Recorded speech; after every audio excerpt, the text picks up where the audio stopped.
All right, Tanner. I got an issue. Just one? Yeah, just one. Okay. I have learned that I've been doing this habit for like 10, 15 years, but I've just kind of, I know I've always done it, but then recently I'm like, I don't know why I do it. Okay.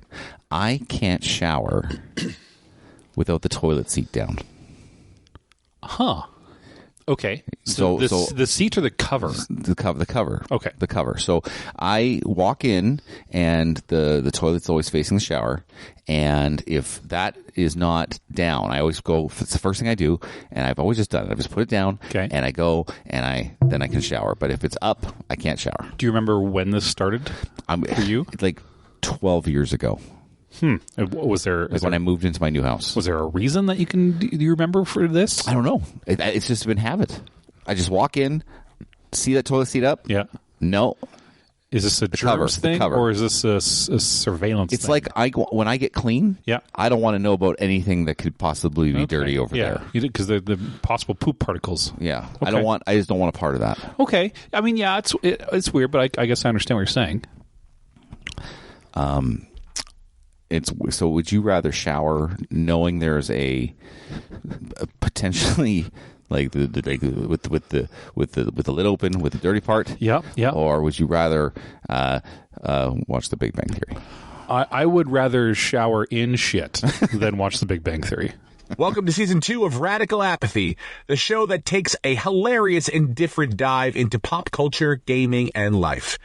We're here to dissect the chaos and shrug at the drama, all while asking the question, why does it matter?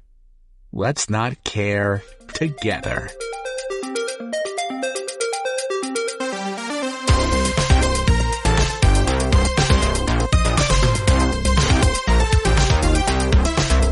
It's the Radical Apathy Podcast. Radical Apathy Podcast. So radical. Of a brand new season. Season 2. Of Radical Apathy. My name is Tanner. I'm Corbyn. Hello, Corbyn. Hello. How you doing, friend? I'm doing great. I'm a little tired today. That's okay. Welcome to 2025, Corbyn. Yeah, welcome to 2025. Feels surreal. Did you think you'd ever get this far in life? Yeah, totally. Oh, okay. Yeah. I plan on bailing at like 85. I'm not going to go older than 85. No one wants to be older than 85. No. But I didn't know we were going to get to a second season of a podcast. I'm happy to be here. I'm happy for all of our listeners to still be here with us. Thank you so much for your support and your viewership over the last year. And good news, we are going to be staying strong with the Fortnightly podcast into 2025. 2025. So we get to listen to more of us and hear the things of our mouth words. Our mouth words. For the greater good. Just for the one day this world will listen to us and everyone will be apathetic. You're supposed to go the greater good. The greater good of apathy. No, the greater good. When I say the greater good, you're supposed to go the greater good. Yeah. Yeah. I don't know. Yeah. I'm just saying. The thing. Corbyn. Yeah. On this show. Yes. We do some groundbreaking work. Yeah, we do stuff. We do, and it's things. When I say groundbreaking, I mean it's things that no one else has done. Whether that be another television show, podcast, movie, or trendsetters, one could say. Okay, we're setting trends. Yes, and this is all a preamble for a brand new thing we're going to do. Okay, what is that? Which is trend setting. I've looked. I can't find it done anywhere else. Well, yeah. We're going to start off by talking about what we are playing and what we are watching. Trend setting. Go ahead. I love what you're playing, what you're watching. Do you want me to go first? Yeah, you go first. Okay, so this is the first time, and I kind of spoiled it to you because usually we don't tell each other. No, but I had to tell you the other day because it's my what you playing and what you watching is exactly the same.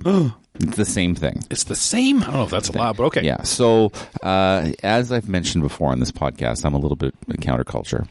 So when Contrarian, counterculture. So when people like to do things, I don't like to do those things. And so 27 years ago, this little show started, and everybody was watching it. And I'm like, I don't know, watch that show. It looks dumb. And so I didn't watch it for 27 years. Okay. And then I started watching it a month ago. 27 years ago. Yeah, and I started watching it a month ago, and then I started playing the associated game. That game and show is South Park.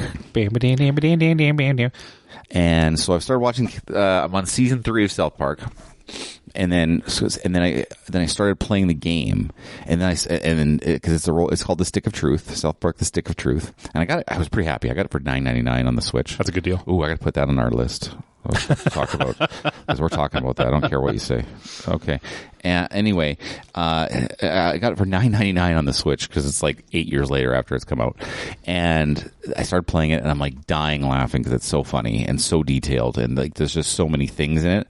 But then I realized I'm probably missing like half the jokes because I haven't watched all the show. Yes, I played both games, both RPG turn-based action games of South Park, The Stick of Truth and the Butthole. But yeah, there's a lot of in-game humor that you would watch the show for. Yeah, and so like The Stick of Truth, that's an episode. Like that was an episode of South Park of them doing that, and then they just said, "Hey, that's fun fantasy. Let's turn that into a video game." Yeah. And it's what I've learned in doing research about the South Park guys is Trey Parker's really the kind of the leader of the two. He does all the directing. He is the creative force for a lot of things. Yeah. He likes RPGs, so he wanted to make an RPG, whereas Matt Stone doesn't like RPGs at all. But it obviously this idea for the South Park game fit an RPG really, really well. Yes. And so I'm digging it. Like, there's just weird things where I go into Cartman's house and I talk to his mother, and the first thing Cartman says is like, "Hey, yeah, she's not part of the game. Fuck off. She's not part of the game. That bitch ain't part of the game," or whatever he says. And I just started laughing. I'm like, oh God, this is really funny. So you play it in the game. Yeah. You play a new kid. Yes, you play new kid. To South Park. So what type of class did you turn your new kid into? I made him a Jew. Yeah. Yeah. And I bought the Jew stick. Yeah. And I used Jiu-Jitsu for some of my battling. Because you're basically a monk, right? And he told and anyway, they told me all this, and I'm like, God, this is funny. Like, this is so funny. Like, just I don't know how to explain it. It's just so clever. It unlike The Simpsons, the South Park has been able to maintain, for the majority, its humor and its kind of counterculture point pretty much consistently throughout its entire run. Where, I mean, Simpsons have not been able to do that at all. Family Guy fell off the map like 10 years ago now. So really the South Park's the only one that's really keeping up that kind of level. So I'm glad you're starting. I'm surprised you never really watched it. That's a crazy sound to me. So I'm on season 3, and they say that it picks up around season 5. It's where, like, okay, season 5 is their sweet spot, where they really take, because right now I watch an episode and I laugh like maybe once or two times an episode, and it's not as funny as I was hoping, but they say season 5 just picks up, and I'm going to be laughing my ass off. You can kind of see, and I think you'll be able to see more looking back, how they are just testing the waters, because they're still new and they know they can get canceled at any moment in time with Comedy Central, but they test the waters, they push the boundary, and then I forget which episode it's going to be, whether it's season 4 or 5, but they'll get to a point where they're allowed to be there, and then they just say, fuck it, let's go. And then from then on in, everything is fair game. Yeah, first couple seasons, they're probably fighting for their jobs a little bit. Yeah, because they know they gotta play a little bit of the game just to have a fucking show to begin with. Yeah. But then once they get enough audience space, they know they're not going anywhere, then they just say, all right, here we go. Yeah, we do whatever we want. Yeah. So I've done some more deep dives on this. I've watched a documentary on YouTube called 6 Days to Air. And it describes their current, like, over the last 10, 15 years, they start on a Thursday and finish an episode by a Tuesday, like the start to finish. Yeah. So that's why there was always so many current events on the show, because they just automatically just do it. What's hot right now? And they talk about it, and then they finish it and just watching the process. It was like a 45-minute thing to watch, and watching them get from start to finish was really, really cool. And then I've gone even deeper as far as watching stuff. And then I've watched like, I'm like, I'll watch basketball, see what, I don't remember that being good. And then I laughed at that. And then I watched Team America World Police movies the other day. Yeah. And so this is the theme of my What You Watch and What You Playing is I've just done Trey Parker, Matt Stone, and getting into it. Team America, which surprisingly when I looked at it came out 20 years ago. Yeah, that hurts my brain. 21 years ago, actually. Yeah. Okay. And that was 3 years after 9/11. Yeah. And holy shit, like, oh my God, that was one. I laughed my ass off during that movie. Yeah. And you never thought you'd watch a puppet movie and go, man, these puppet sets are really, really good. But they are. They filmed an action movie with puppets. So when they presented a slice of this movie to publishers to get it onto a movie thing, that opening scene of the movie where it just was like really shitty puppets going, yeah, now wah wah, and then it expands out. Imagine the executives' that's response what to that. they did. That's what they showed. So they said they sat in the boardroom, whatever, and they show that first little bit, and the first 30 seconds of just terrible looking French puppets like wah wah wah doing this to each other, and they can just see the room. They look at each other like, wait for it, and then it pans out, and then you actually see like a full on built set for really good marionettes, and then they said, all right, they got like not even halfway through that, like, all right, go ahead. Let them run with it. That's pretty funny. Yeah, good stuff. So that's what I'm watching. That's what I'm playing. I'm gonna probably play that a little bit later into my South Park run, but I'm gonna commit to it and check it out. Are you going to play the sequel? No. The Shattered Butthole? No, and I'll tell you why. So here's the real story. I've actually played the Stick of Truth before. Okay. A little, not all the way through, but like a quarter of the way through, and I really loved it. And for some reason, I stopped playing. And then I started playing the Butthole a couple of years later, and like, okay, this kind of RPG I don't like as much because it's more of like a what's it called when you have like a board with like spaces, like an XCOM like type thing. Yeah, I didn't like the combat. I'm like, I'm too dumb for this. I can't figure this out. No, that's fair. Yeah. What are you watching and what are you playing? Well, I'm playing finally. We set this up a while back, but I never got to it. But finally, 46 hours in, playing Metaphor Refantasio. Metaphor Refantasio, as well as Marvel's Rivals. Yeah, my kid's playing Marvel's Rivals. So, we talked about it a little bit with Kyle a few episodes back. Yeah. You know what? It's made by the same company that makes all the Persona games, so it's very story heavy. It's actually, I was going to say, there's actually a few story twists I didn't see coming, which is sometimes rare in video games. In Metaphor, in Metaphor, yeah. And there's just enough change to the gameplay every few hours to just keep you engaged. They dole out just enough, whether it's a change in how you do the combat, or a change just in how you traverse the world, or even a change in the story. They keep just putting out enough every little bit that I'm 46 some hours in, near the end. I'm just setting up for the final boss fight now, and it's just it's kept me engaged. And with my ADHD brain, that takes a while. So really liked that. Combat's fun. It's quick. It can be as quick or as difficult as you want it to be. They give you some kind of options there. And that's pretty good. Yeah. Without finishing the final act of it right now, I'd give it a solid 8.5. Let me ask you. You said something interesting to me there. You said ADHD brain. Yeah. Do you have ADHD? Oh yeah. Okay, so I do too. Okay. I mean, self-diagnosed. Yeah, yes. Look, I got real diagnosed. Oh, okay. So my question to you. So here's my problem. And like when we face like something like, and we'll ask what you're watching after this. Yeah. Just because you brought it up, I wanted to talk about it. When you are approaching something like what you watch and what you plan, my problem is that I want to play everything, but I want to play nothing. Gotcha. Okay. Yep. And what I mean by that is I am too lazy to start. Or sorry, not too lazy is probably the wrong word. I don't want to start a new game because I don't want to finish it. Yes. I don't want to have to finish it. Yeah.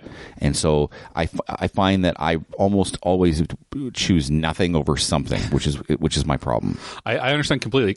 It's a daunting task to start something like an RPG. And that's not even games. This is movies, this is TV shows, this is everything. Yeah. I'd rather not start something than have to finish something. Yeah. Because it's a commitment. Yeah. And it's tough. Sometimes that's why I find I usually do this. I'll take on a long-term RPG, which is going to be anywhere from a 50 to 100-hour sync, and then play something like Marvel's Rivals, which is a very quick team-based shooter, which each game takes like 8 minutes maybe. Okay. And then you're done. So I can fulfill my gaming need in that moment do I want to sit down for 4 hours and just hammer it out, or do I just need something quick to bang out? I usually go back and forth. Quick. Question. So in Marvel Rivals, who is your character? So there's 33 heroes. Yeah, there's 33 heroes and villains, right? And villains? Yeah, sorry. Heroes is in that people you can play, but yeah, it's all Marvel comic book villains. Who have you decided to play? Well, I wouldn't say I have a main yet. If that's what you're asking me, who's my main character? I don't think I'm there yet. I am trying to really get a feel. I tend to more fit into DPS, the damage characters, or so Moon Knight then. I don't like how Moon Knight moves. Okay. I don't like how he moves. For that type of shooting, I prefer Scarlet Witch. But I like the Winter Soldier. If I'm doing a tank, I usually go to Captain America. If I'm doing a healer, I usually go to Adam Warlock. Or they just released some of the Fantastic Four characters, so the Invisible Woman is not a bad healer. Here's the nice thing. It's very much an Overwatch clone, Marvel's Rivals. And I remember when the original trailer revealed, like, everyone mocked it. Like, everyone's like, oh, it's Overwatch clone shit. Look at this dumb cartoony. Look how dumb it's going to be. Flying characters and walking characters. Like, everyone panned the fuck out of it. But then you played it, and that gameplay, man, that pulls you in. Like, it's a staggering amount of gameplay for a new game. It is polished. It is surprisingly very well balanced for having 33 characters to choose from to fight, and having each one needs its own things. How much was it? It's free. I don't like that. Well, and that's how they get through it. It's free, and it's so you have the season passes, which a lot of these games do now, where every 6 to 16 weeks they'll have a season's pass that you can pay an extra anywhere from $20 to $40 for, which all that does is dole you out like skins, and it's all cosmetic. That's a risky business model. I'll tell you why. Because if is. your game sucks, you're not going to get to season 2. We'll look at Concord. Tell me about this Concord thing. I heard about it. You mentioned it to me the other day, and I'm like, and I didn't really know what it was. Yeah, so Concord, it's the exact same thing. It's a hero shooter, and it was out for 14 days, and they shut the servers off, and they fired the studio that made it for the same thing, because that was Sony. That was going to be Sony's push now because Sony wants to get into this what they call live service games. Yeah, the business. So they got a bunch of people out of Bungie who made Destiny, and they said, "Oh, let's make this Concord hero shooter," and it's bland, and it just didn't have the kick, man. And a lot of people are pushing away from live service games because players hate them because they are just fucking money sinks. But for every 9 Concords, you'll get a Marvel's Rivals. And now, yes, Marvel has the brand for sure. That helps. But gameplay is king, man, with games. And if it wasn't there, this would have died just as fast. Who made Marvel Rivals? We're going to producer. Who made Marvel Rivals? The producer's checking for us really quickly. We don't have that person anymore. Works here. Sorry, I was just trying to create the illusion. It's okay. You don't have to tell me. No, I can look right here. Quick. The nice thing is they just released the first season, as we said, for Marvel's Rivals, and the one good thing about it that Marvel's is doing way better than Overwatch did was that you don't lose the season pass. So, like in Overwatch, they're like, hey, for the next 6 weeks, it's this season that you can buy the skins and do the things, and you can put your money into it, and then at the end of the 6 weeks, that goes away, and there's a new one. There's the next season. That's a dick move. Super dick move. But this one... you buy shit, you get to keep it. You buy shit, you get to keep it. So if you buy this season, too logical. You can keep working through it, and then if there's 9 other seasons that come out and you buy all of them, you can always come back to this season 1 and finish unlocking all the skins and stuff you want to do. So that part is very nice, and not enough people fucking do that. Nope. And now music turned on. Oh, I hear the music. Very nice. So that's nice. The game is nice. It's fun. It's punchy. It's 6v6. They don't focus too much on the competitive aspect like Overwatch does now. So I think that massive group of people that left Overwatch is now playing here. Yeah. Their numbers are very good. If you look at the Steam numbers on Marvel's Rivals, we'll see. We'll see if they maintain it. And but it's cross-platform. All the platforms. It is. Yeah. Okay, mostly. Yeah. Question for you. Go ahead. Not Overwatch. What was it called? Overlord? Concord. So Concord opens for 2 weeks. Why shut down the servers? Why not give it more time to gain some traction? Because at its peak, at the peak, the highest amount of players that were playing that game on Steam only hit 2,000. Holy shit. Yeah. Oh, so they got canned for reals. Very much so. Like Skyrim, a video game that came out like 13 years ago, has an average play rate of 13,000 still today. Yeah. On Steam. So there was no audience, there was no market for it, and so Sony just said, "Fuck it, shut it down." It's not like we're losing so much money by just paying to maintain the game servers that not enough people are playing. So that's not cool. So within 2 weeks, 14 days, everyone's gone. So can we spiral? Before I ask you what you're watching, can we spiral into one more topic, please? Actually, maybe we'll save it for the Switch 2 stuff. We'll save it. We got that. Talk about that too. Okay. Hey, what are you watching? Oh, what am I watching? Okay, I just finished Saturday night the movie based off the first episode of Saturday Night Live to ever air. Oh yeah, okay. Watched that. So that came back out in October. Jason Reitman movie. Yeah. You know what? It was good. It's not a beat for beat exactly what actually happened then. Obviously, I think they added some stories, maybe that characters, how they interact, maybe in like the second season, and they made it that night instead just to make it more exciting, like Chevy Chase fighting somebody, that kind of a thing. Yeah.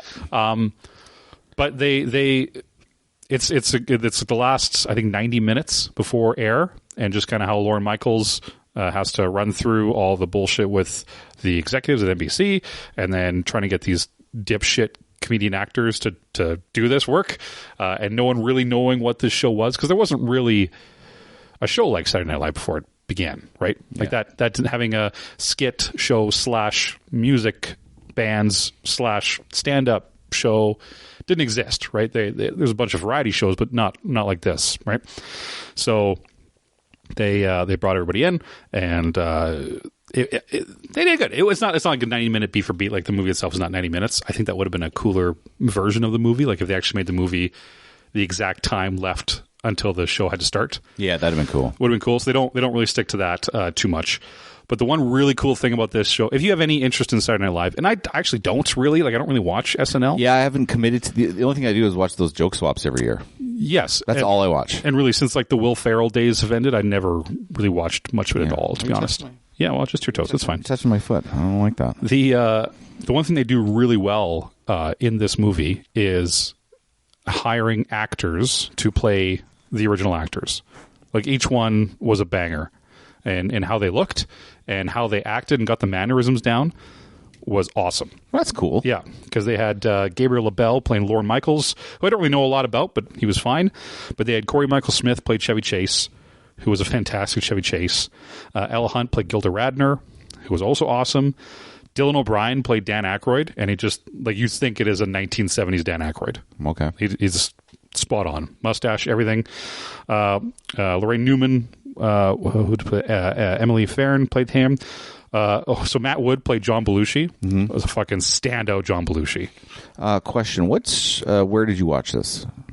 I had to rent it. Oh, rent it for $5. And what's it called? On Saturday night. Saturday night. Buddy who played Andy Kaufman was awesome. Was Andy Kaufman on the first episode of Saturday Night Live? Yep. Really? Yep. I never knew that. Yep. He didn't last long. No, it was like he was like a type of host thing. Oh, okay. He just was like the one and done. Okay. Yeah, who they had? They had a guy playing Billy Crystal, who was a really good young Billy Crystal. Like they did a really good job getting all these people to play them. And yeah, there's enough stress. I like. I think it probably would mean more if you're a big SNL fan. And I think if they had stuck like a little more closer to the clock situation, I think it could have been a little bit more dramatic. But yeah, it was still entertaining. All right, cool. Like if you like those characters, those actors, I think it'd be worth a watch. And the only thing I got coming up that I'm excited to watch is American Primeval on Netflix. Yeah, I started watching the first 10 minutes of that or whatever, and I just hadn't get farther than that. I didn't have time yet. Violent, dirty Western crossing the Utahs and Native Americans and Mormons and fighting and blood and cool. All right. Yeah. Okay, so I'm excited for that. It just came out on Netflix. Yeah. I'm excited for that. That's what I'm watching. That's what I'm playing. That's what we're watching. That's what we are playing. I don't know why I said it like that. I mean, it's good. You know what? It was dramatic. It was dramatic. Time for our general gripes. Shall we gripe? We should gripe. Let us gripe. How many gripes do you have? What's on your list? I have 4 solid gripes with one I'm going to save for later. I have 3 to 4 gripes. 3 to 4 gripes? Yeah. Oh my god. It's 3 to 4 gripes. Listen. There's 2 kinds of people in this world. Okay. There's people with a bunch of notification badges on their phone, and there's people without a bunch of notification badges. Yes, on their phone. there are. 2 of them live in my house. Which one are you? My shit is clean. My shit is also clean. My shit is clean. A notification comes up, it is gone immediately. I looked at my wife's phone the other day. Yeah. 1,500 emails.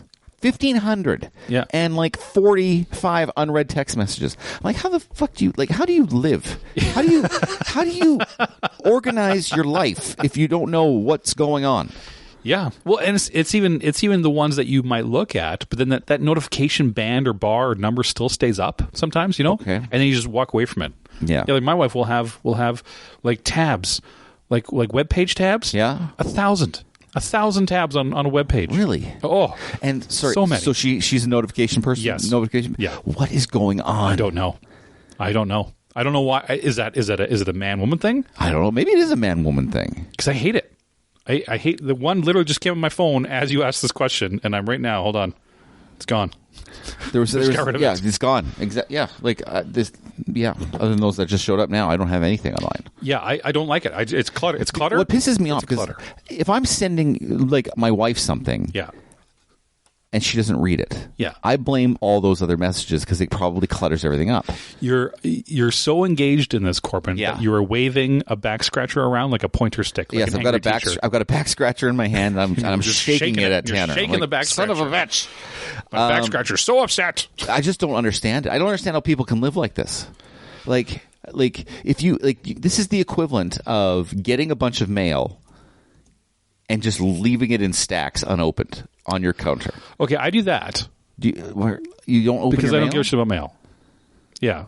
I got to open the mail. Yeah, no mail I can give a shit because everything I need comes digitally anyway. Oh my goodness. So yeah, that I do. If it's the real world physical, I'll let it fucking sit there forever. Yeah, see, I need to open that mail. But yeah, but like tabs, like I guarantee right now, my wife is on her computer and there's 10,000 tabs on it. 10,000 tabs. Well, 10,000. Obviously, we're just probably exaggerating a little bit. Just a hair, maybe. Because doesn't your computer slow down with the more tabs you put on? Yeah, yeah, it absolutely does. So she's got a lot of tabs. This is RAM. Just in case she needs the tab one time. Well, that's it. She just said, well, I need to come back and look at this tab. I'm like, this is a Wikipedia page for how oranges were produced in 1123. Yeah. Like you never have to know this information. I don't get it. And you know what? This message goes out to my wife. You're ridiculous with this. And I'm shaking the back scratcher. The back scratcher's here. Fix it. Back scratcher. It's ridiculous. Oh, her brother does it too. So it's not a man. It's not a man. All right. Yeah. Okay. It's not a man-woman thing. And you know what? Corbyn does it.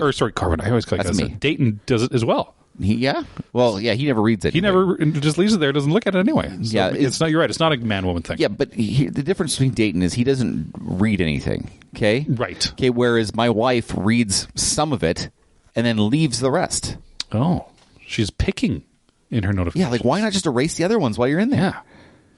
I don't understand it. I don't get it. Are you, dear listener, do you clean your notifications or do you leave them there like a crazy person? Like a insane person. Let's have a look at that. Jeez. That was a good gripe. That was a good gripe. I told my boss that I hate working for him. I was sitting in a little office. Yep. And the number 2 is like there's the president of the company, okay, and then the vice president. Yeah, walks into the office. Assistant to the not even the assistant. There's the straight up vice president walks into the office. some small talk about the gym, because there's a gym in our office building. Okay. But I don't use that. I use the gym in my building because it's brand new and fancy, and I look like an all-star because I work with a bunch of old people. That's right. So I'm sitting there. He's talking. I got a counterpart in there with me. Alistair. We've had Alistair on the show before. Yeah. Yeah. And they were talking about the gym. And what I was going to say was I hate working out at I hate working here at the gym. I hate working out here. I hate working out here using our gym because I have my own gym. What I said was I hate working here. Full stop. And Alistair starts chuckling, and the VP kind of just shrugs and says, well, it's an easy fix. Did he understand what you were trying to say? I think he knew that I had said something incorrectly. I don't think he knew where I was going with it. Hey, but I hate working here. Hey, and I pointed, like you point your finger at the desk. Like Yes. I tapped it to make a point of saying it. Yeah. So it came across very, very aggressive. Very aggressively. So I did that. So I hate working here. yeah, if you ever want to tell your boss's boss that you hate working there, they didn't seem that upset about it. So. Did you immediately laugh when you did it? You're like, okay, wait. Alistair did. Oh, he did? Alistair cracking up right away. Yeah. That's a good story. Yeah. That was my story. I hate working here. Full stop. Okay, I got a one, and it's a weird one. This is a weird one. I don't understand lingerie. Like at a molecular level or a more bigger picture level? I don't understand the purpose of it very well. Big picture. Okay. Now, put it this way. If my wife shows up in lingerie, yeah, all I want to do is take the lingerie off. Correct. So that I feel like it's not getting its use. Yeah. And so from the get go, I'm just like, what's the point of it? I don't get it. Does that make sense? It absolutely. And I think this is something that men have fought with their whole lives, because I don't believe lingerie is for men. Do you think it's for the women? I think it's for women. Yeah.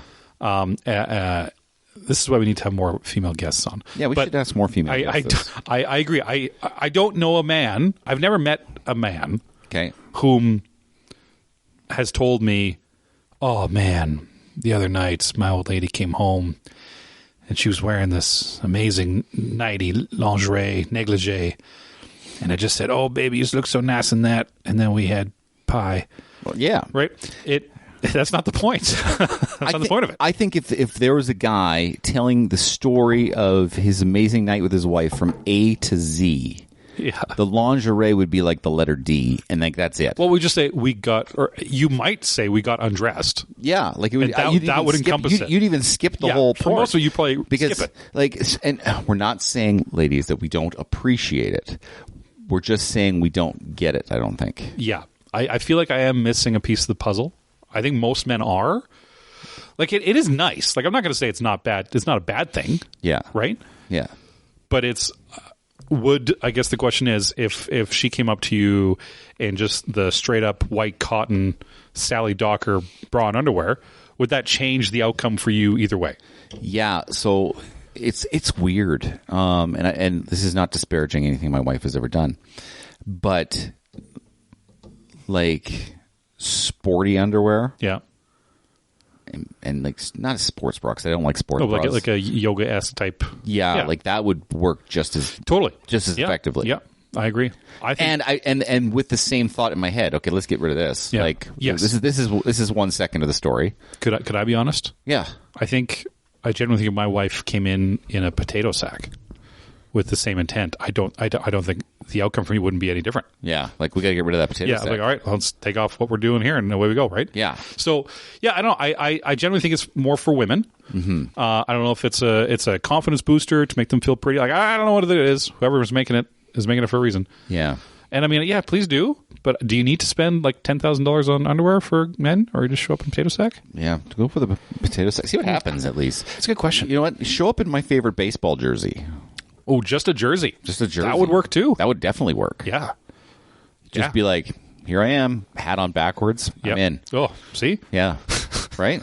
Should we be lingerie salesmen? We should be lingerie. Should we make a lingerie line? Make a lingerie line. Oh my god, an apathy. I'm going to call line. it Apathy Sports Lingerie. Yeah. Because I think even though you're not a sports fan, a sports jersey would work for you. Okay. Would a sports jersey work for you? Yeah, I actually I'm a big fan of when the lady wears like your button up shirt or like the big overshirt on them. Yes, and that's it. Yes, yeah. That jersey checks a baseball jersey would work. So a baseball jersey would work. Yeah, checks the box for sure. Yeah. Hockey jersey not so much. Well, you got it's made for pads. Hockey jerseys are not sexy. I don't care what anyone says. Yeah. So okay, so new lingerie company, the Apathy lingerie line. Yeah, we'll come up with a better name. Yeah. And our tagline will be like, why does it matter? Well, why does it matter? Or we'll see if it lasts 5 seconds or something like that. Yes, that's true. Yeah. The fastest clothing. We'll see who lasts 5 seconds. The fastest clothing in the West. Yes. Yeah.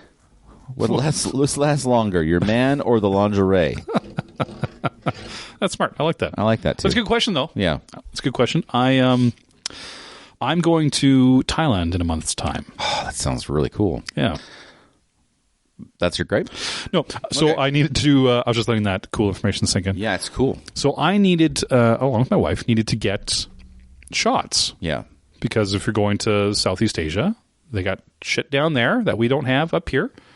So we went to get shots. Let me ask you this. I don't know if you've done this before or recently, because I know you're a Vegas fan. We'll get to that. Where would you go right now if you needed to go get vaccinations to travel to Southeast Asia?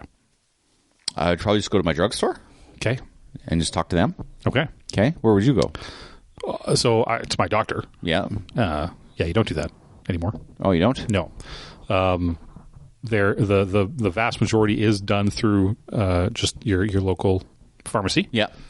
And you got to pay for it unless you have some coverage because none of them really covered. So we went there, and they now a few of them, the one we went to, they have travel pharmacists that will set up a booking for you. Medicine Tree locally, I think. As well. Right, there's a few, and then you can go sit down, and you can tell them where you're going, and then they basically just Google it and then tell you exactly where you need to go. So that's not really my gripe. Okay, here's my gripe. Okay. So it's okay. Is this a doctor clinic medical thing? Probably not, right? We're not going in there and talking about my bunions or that thing on the thing on the other shaft that just won't go away. Right. We're talking about travel vaccinations. Yes. Okay, so it's not super private. Yeah. However, you go to this big pharmacy. Okay. They take you into a small corner room. Yeah. A la like any other medical place. They sit you down. And this lady starts going, she pulls up your medical history. She says, okay, so I see you've had this vaccination. If you're going in there, okay, you're going to need Japanese encephalitis. You're going to need a typhoid shot. Oh, your tetanus is back, so we got to probably update your tetanus shot as well. And let's talk about some Dukerol for your stomach travels because you have problems there. So she's going through everything in front of it. But it's a small little office room, but it's also just the fucking storage hangout closet for the pharmacy. So every 2 minutes, another pharmacist person is just walking in, like going to get their coffee cup and then walking out. And then another one comes in and like putting on their smaller white jacket and like staring at us because it's like a 5x5 room. And so there's just constantly nonstop. We're in there and just people kept coming in and we're getting needles in our arms. And people just keep coming in and like coughing and spilling coffee and shit. Oh. So yeah, it was it felt weird because you're kind of in the mindset of a doctor's office, but it's just a back room. It's just a back storage room in the pharmacy. Yeah. Can I ask you what Thailand vaccines did you need? Those two. So I got Japanese encephalitis. Japanese encephalitis. Yep. And typhoid. And I got to go back again next week to get the secondary typhoid shot, as well as I have to update my tetanus because tetanus is only good for 10 years. Okay. Well, I probably need to update my tetanus. Yeah. So I had to go back and get my tetanus, and then a Dukerol, which is just like a stomach solidifier, so you don't get the plops. Yeah. That last for like 6 months. When you go to Thailand, I want you to try as many papaya salads as you can. A papaya? Listen, the papaya salads. What's in a papaya? So anytime I go to a good Thai restaurant, I always get papaya pak pak, and it's a Thai papaya salad with chilies and tomatoes and some papaya, obviously. Yeah. And it's got like some fish sauce and some sugar, and then some sometimes some chilies, and it tastes beautiful. But see, I don't know if I'm allergic to papaya. Like, why even go? But cancel your trip. You can't have the greatest salad in the world. You got to cancel. Yeah. Well, I don't know. Maybe I can. I just don't know if I'm allergic to it.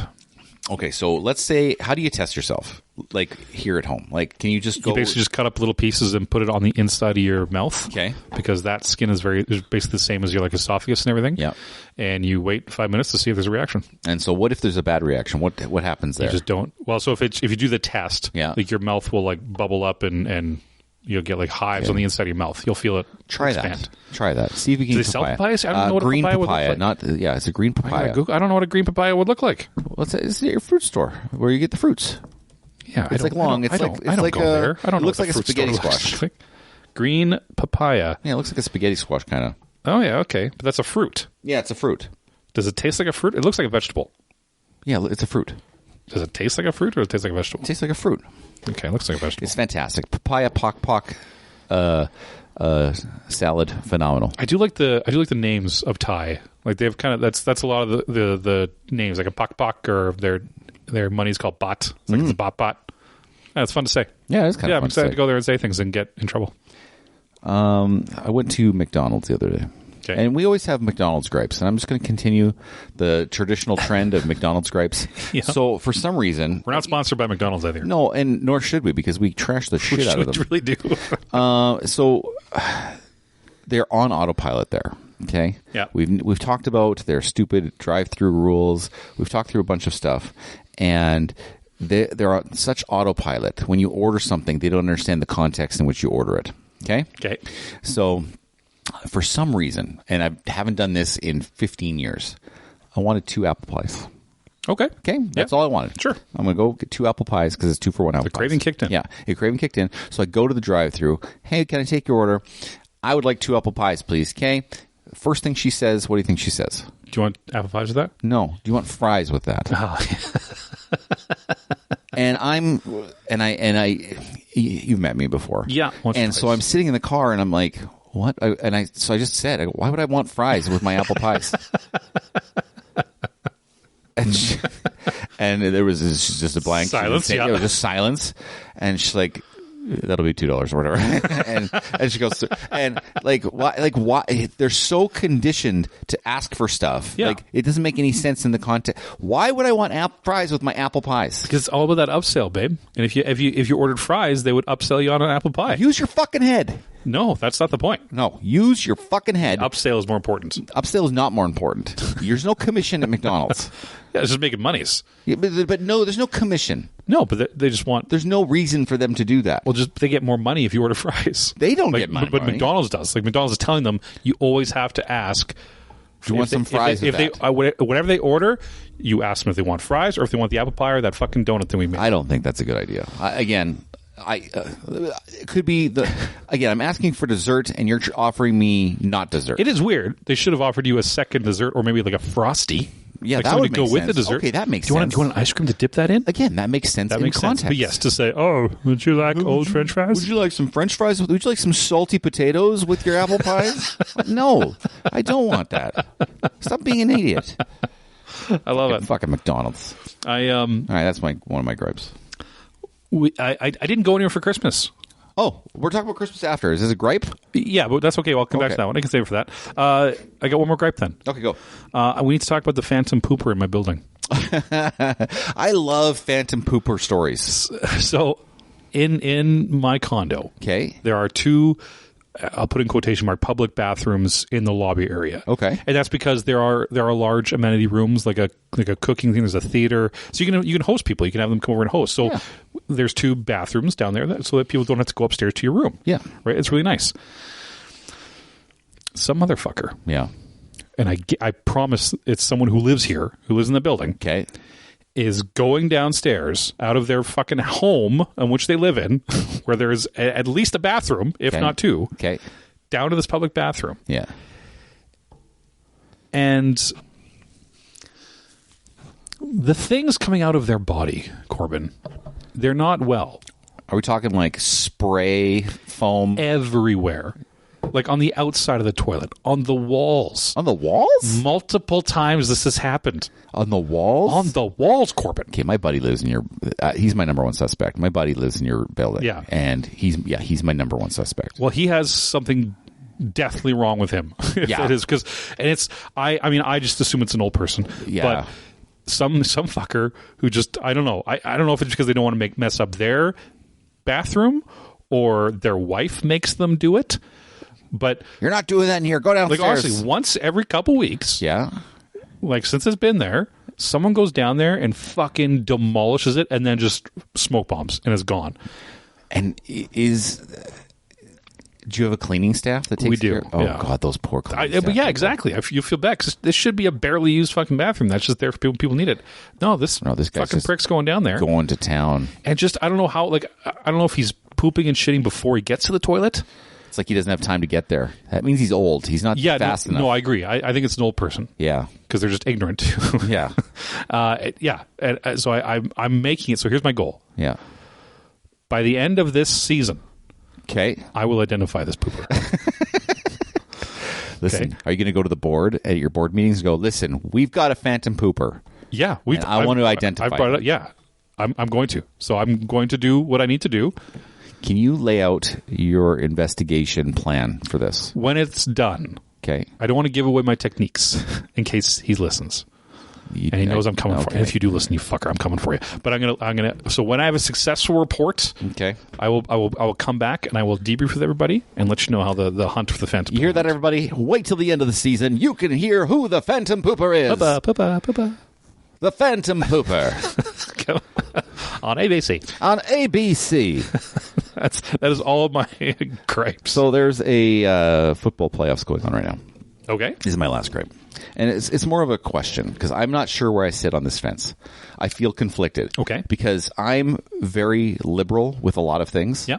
And I'm probably like 80% liberal and I'm 20% conservative. I don't think anyone's 100 either way. Okay. I think would you agree? There's people Yeah, who are totally. that have parts to them. Like Yeah. As much as people 20%. pretend they're in these camps, no one's 100%. No one's 100%. No. And so I'm 80% liberal, 20%, just a sprinkle. Just a sprinkle. smidgen. Sprinkle of conservative. Okay. So this is what happened at a playoff game in Philadelphia. Philadelphia is known for having the worst, meanest fans in the world. In all sports. Yeah. Okay. And there was a lady dressed up to support her Rams team. Okay. And there was an Eagle fan behind her. Sorry, which one's the Philadelphia team? Philadelphia Eagle fan. Okay. Okay. And so there was a Rams supporter, and she was a female, and she was with her husband, her boyfriend, and the Eagle supporter is sitting behind her, and the Rams supporter, so I don't know the exact context of the conversation, but on the video, the Rams supporter caught the Eagle supporter calling his wife a dumb, ugly, dumb cunt. Okay. Don't call my wife that. Why? She's an ugly, dumb cunt.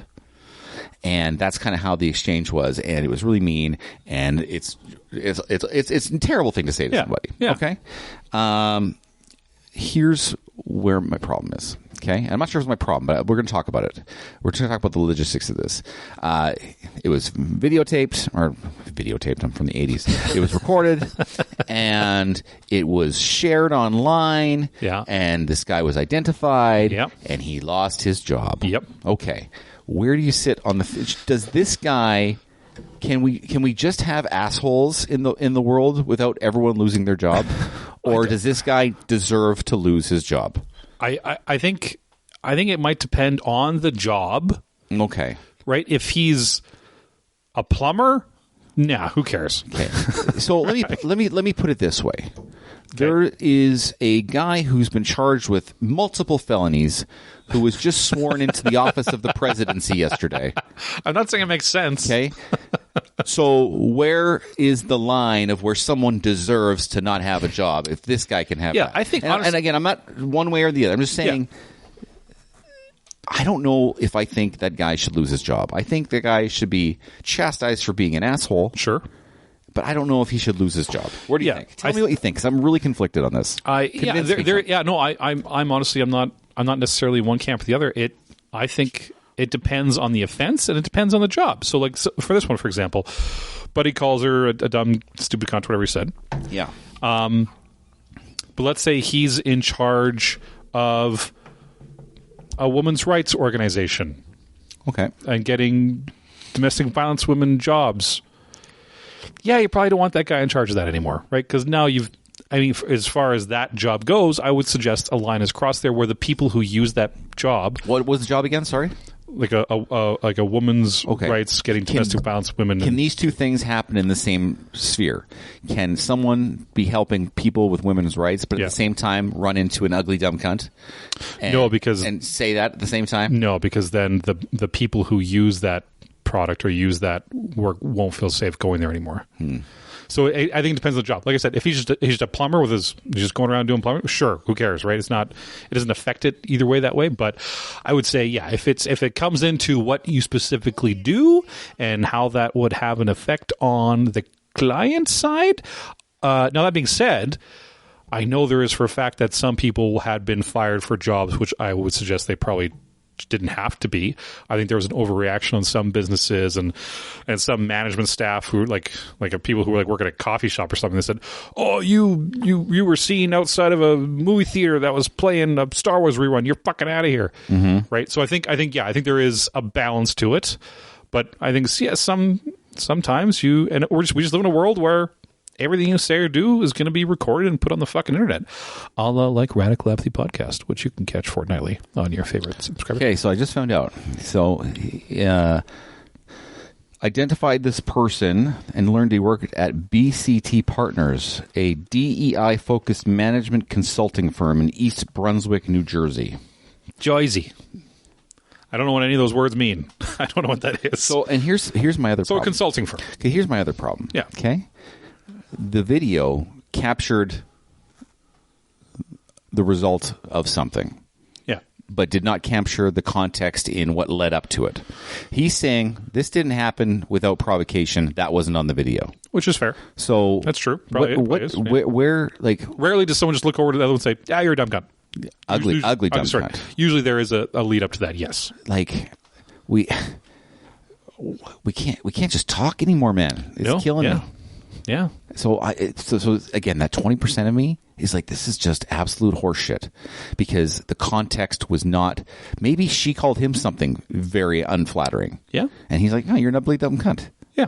And it was right back at her. Yeah. And then should he be fired for that if that was the case? Right. That's what I mean. It's context matters. Context matters, but nobody gives a fuck about the context. No, because the world we live in is terrible. Yes. And I hate people the world just see the 10 seconds of what you do on the internet and you're fucked. Right? Yeah, you can't do anything on the internet anymore. No, you should not do anything on the internet. No, never. But everyone's filming you all the time. All the time. And some people are just putting all the crap out on the internet for everyone to see. Okay, so do you think this guy... I'm putting you on the hot spot. Radical Apathy's on for it. Yeah, Radical Apathy. Do you think this guy should have been fired? I don't know enough of the context. That's all that nobody knows. That's the point. That's the point. So I can't say one or the other. No, that's the point. You have to make a judgment because you don't know the context, because there was no context provided. So then without knowing more, no. You shouldn't be given a punishment without the full extent of what story. Happened. Yeah. Okay. Yeah. Yeah, I don't. And maybe there was, like, maybe the business knows the actual story. I don't know, but until we as the general populace know it, you can't just hold people fucking accountable for nonsense. I'd really like to have this conversation with Kaylee Sweeney. She would have an opinion. She'd have an opinion, and it'd be an insightful one. I think it'd be closer to what we're saying, honestly. I think so, but she deals with so many HR departments. Yeah, she can say it nicely. She can say it better than us. Yeah, whatever it is, instead of. And here's the fucking bullshit thing. This person, what they said, does not align with our values, and blah blah blah. Yeah, it's all business. Blah. Guess what? Almost all your employees, what they think doesn't align with your values. Yeah. Because employees fucking hate your guts. Yeah. Because employees don't like their bosses. Yeah. That's just the way the world works. Yeah. Yeah. So if you really wanted to dig, none of your employees align with your values. Yeah. They're there to get paid. They're there to get paid. They're there for the dollar. They don't give a fuck about your family values or your business values. Yeah. I don't know. I'm just mad about it. I don't know if he should have been. First of all, I'm mad that it was filmed. I'm mad it was released in that context. Not mad. I just don't think. I think if you're the business, you make them apologize. If that's I think just firing someone and taking away someone's complete livelihood for a comment, is so harsh. It's something, yeah. It's so harsh. Yeah. You know what I mean? especially without context. Okay, am I wrong? Am I wrong? Or do you think I'm crazy? No, context is everything. Yeah. Yeah. No, I agree. That's the end of our general gripes for today. General gripes. That's the end of general gripes. Corbyn. Yeah. Before we begin, Yeah. we're going to be doing something a little different going forward. What are we going to be doing? Well, we have a new. Not this one. I'll say is not new. We have a segment coming up in our broadcast that we always used to call a top 5. Yeah. Tell us how it's different now. Well, listen. To end the year, we did our top 5s differently. We had a topic that I presented to you, and we both came with our top 5s in secret, and then we revealed them to each other and debated. And that got a lot of positive generation. People liked it. And I think it's more exciting as far as conversation to have both sides reveal their top 5 and kind of see how each other think. And so from now on, our top 5s are going to be dual top 5s where we both take the topic, come up with our top 5, and reveal it to each other live on air. Yeah, you don't know mine, I don't know yours. I don't know yours. And we're showing up for but the same topic. So let's go ahead and get into Are we doing top 5 right away? Are we not? I don't know, are we? Yeah, we're doing top 5. All right, let's do it. Let's get into today's version of top 5.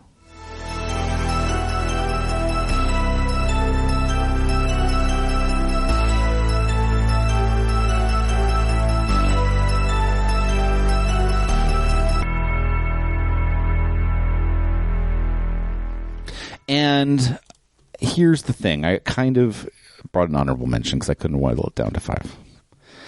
I know you hate it when I do this, but I have an honorable mention because I thought it needed to be there. Okay.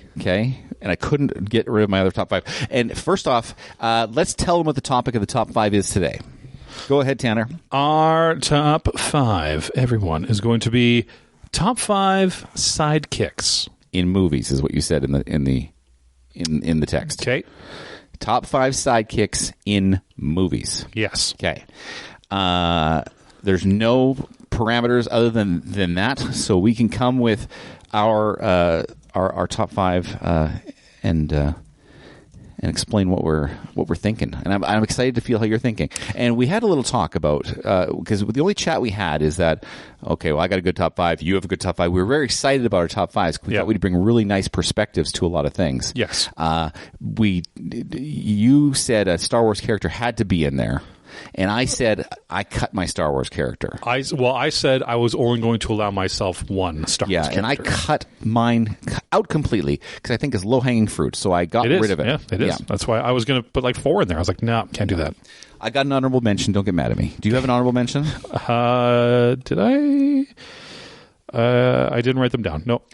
Okay. I'll start with my honorable mention then. Okay. And then you can go with your 5 and my 5 and back and forth, okay? My honorable mention, character by the name of Tom Hagen. Tom Hagen. Can you pinpoint that movie for me? Not at all.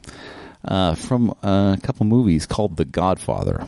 Oh, Tom Hagen. Okay. Yeah, okay. Played by Robert Duvall. Robert Duvall. Robert Duvall. And he was the lawyer, basically the mob lawyer to the Corleone family. And the reason why I put him and Consigliere. Yeah, how you pronounce it. Michael Corleone, and Tom Hagen was his right-hand man. Through basically, he was his consultant. He was his partner. He gave the advice when he needed it. And so he helped steer all of Michael Corleone's decisions, even though Michael Corleone was the ultimate mastermind behind everything. Yeah, he's the boss. I'm not going to talk too much about this one because it's just an honorable mention. But Tom Hagen in the Godfather movies, really good character, and it's Robert Duvall. Awesome. Yeah. Number 5. This one's not a movie; it's a TV show. My other ones are all movies. Oh, just because I liked it. Okay. It is Gabrielle from Xena Warrior Princess. I have never watched a Xena Warrior Princess episode in my lifetime. No. Lucy Lawless? No, never saw it. I've looked at a lot of pictures though. Renee O'Connor, plays Gabrielle, and she is the loyal, intelligent, indispensable ally that lays out justice with Xena as they went about their way. Is she a fighter? She becomes one. Mm-hmm. Yeah, with Xena, she starts out a little more frail and plunky. Plunky. Yeah. What does that mean? Like spunky plunky? You mean plucky? Yeah, plucky is what I meant. That was my combination of plucky and spunky. Yeah, okay. Plunky. Okay, Yeah. I dig it. And then as the warrior Xena herself trains her at the end, she becomes quite the fierce warrior herself. And I always watched that show because Hercules. There was what's that guy's name? There was one on the Hercules TV show with Strombo, but then Xena they really leaned into kind of her being that full sidekick, much better than any sidekick on The Witcher that came out, I'd say. So yeah, that's my number 5. So was she like? Because I don't know much about this one. So was she like providing like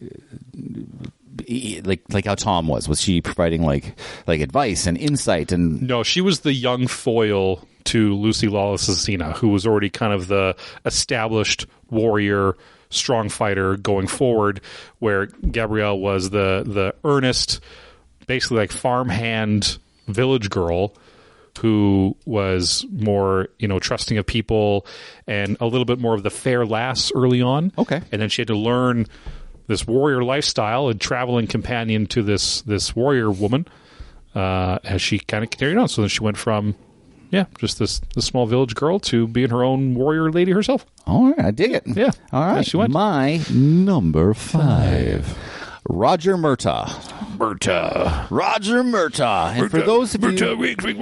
If anyone who doesn't know who Roger Murtaugh is, that's Danny Glover in the Lethal Weapon movies, who was the sidekick to Lethal Weapon, Martin Riggs. Yep. And he was the guy who was the reluctant accompany man who always got dragged into Martin Riggs's antics, if you will. Yeah. He's too old for this shit. Yeah, I'm too old for this shit. And he was always too old for this shit. And apparently he was only like 39 or some shit when he was in these movies. I'm too old for this shit. And anyway, he always is kind of the sanity to Martin Riggs' insanity. Because if you've ever seen The Lethal Weapon, he's called The Lethal Weapon. Mel Gibson's Martin Riggs is because he's a police officer who is grieving the loss of his wife. Yeah. And wants to commit suicide. And so in doing so, he always puts himself at unnecessary risk to solve the case or whatever. And so they pair him with good old Roger Murtaugh, who's supposed to ground him and kind of restrain him a little bit. Soon to be retired. Classic detective. Buy the book. Yeah. Buy the book, Roger Murtaugh. And he just plays the perfect yin and yang with Mel Gibbs's Martin Riggs. And I think he was just one of the best sidekicks in all the movies. So you would call Danny Glover a sidekick in that movie? Yeah, he's a sidekick. See, I don't know if I would have said Leo Getz is a sidekick. Nah. In that movie. Nah. But I think Riggs and Murtaugh. You don't have Riggs without Murtaugh, and you don't have Murtaugh without Riggs. It's not called Lethal Weapon and Roger Murtaugh. It's called The Lethal Weapon. Okay, I'll allow it, but I think you're. Well, you're going to get a whole lot more of these. You're treading a fine line here. See, well, but you're going to get a whole lot more of these in this vein for the rest of my list. Okay, fair enough. Number 4. Barf from Spaceballs. Okay. That is a sidekick. Okay. He is lovable, comical sidekick in Spaceballs, half man, half dog, or as he calls himself. I don't remember. I haven't seen this in so long. I'm a what? A Mog. A Mog. A half man, half dog. A Mog. I'm a Mog. I'm my own best friend. John Candy. Yeah. Come on. Mog. I didn't put in Chewbacca. I put in Barf.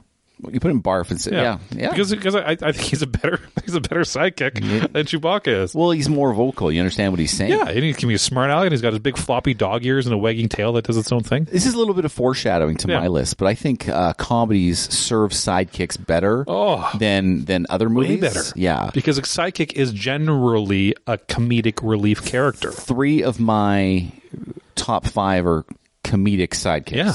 And in some movies, it doesn't sit as well than in a true comedy. And I mean, you have Captain Lone Star, who's Captain Lone Star. He's playing it serious for the most part. Yeah. But then John Candy can just come in as Barf and just do all the one lines, like look at the fourth wall breaks and look at the camera, and just be the absolute silliness that it is. Yeah. Yeah. But he's there. He didn't give up on his buddy. He did not give up on his buddy because he's his own best friend. He's his own best friend. Barf. Barf from Spaceballs. Number 4. Doc Brown from Back to the Future. He was a consideration. He was a consideration? Yeah. Doc Brown is Marty McFly's. He's his compass. He's the guy in the movie who's his sidekick, but he is the one who drives kind of where the narrative goes, because he's got to explain everything to Marty and say, okay, this is the explanation for everything, and this is why you have to do the things you do, and then Marty goes out and does them. This I take better as a sidekick than Murtaugh, because I agree. He's the MacGuffin most of the time in the show to push it forward, like you said, but there's a clear, decisive lead in those movies. Okay, listen, Batman and Robin. Would you agree Robin is a sidekick? Absolutely. Okay. He's the definition of a sidekick. Riggs and Murtaugh. That's the same goddamn thing. You're not calling Murtaugh Robin. Yeah. Okay, get out of here with that nonsense. That's the Absolutely same thing. not. Same thing. Doc Brown. So again, comedic relief. He's funny. He again drives the story narrative while righting the ship of whatever Marty's doing. And I think a good sidekick, you care about his resolution as well. Absolutely. It's not just a throwaway character. You have to kind of care about the resolution to that character. And so for that reason, I have Doc Brown as my number 4. Really like it. That's a good one. Yeah. Number 3. I have Spock from Star Trek. Okay, Spock. Don't you dare throw Murtaugh out there. I'm cool with it. Yeah. I mean, your list. I trust you. I mean, I don't. This is probably the most fundamentally well-known, I guess, quasi-sidekick of all of the lists, right? It's Kirk. It's Kirk and Spock. Spock and Kirk, right? That's the original bromance put to screen. And then a little menage with Bones in there. More men have cried to Spock and Kirk in this world than any other bromance ever. I will admit I've never cried to this bromance ever. You need to grow up. I need to grow up and get some feelings. Yeah, I mean, hey, second in command of the Enterprise. Yeah. He's the voice of reason on the crew's adventures. He fights his human half as a Vulcan.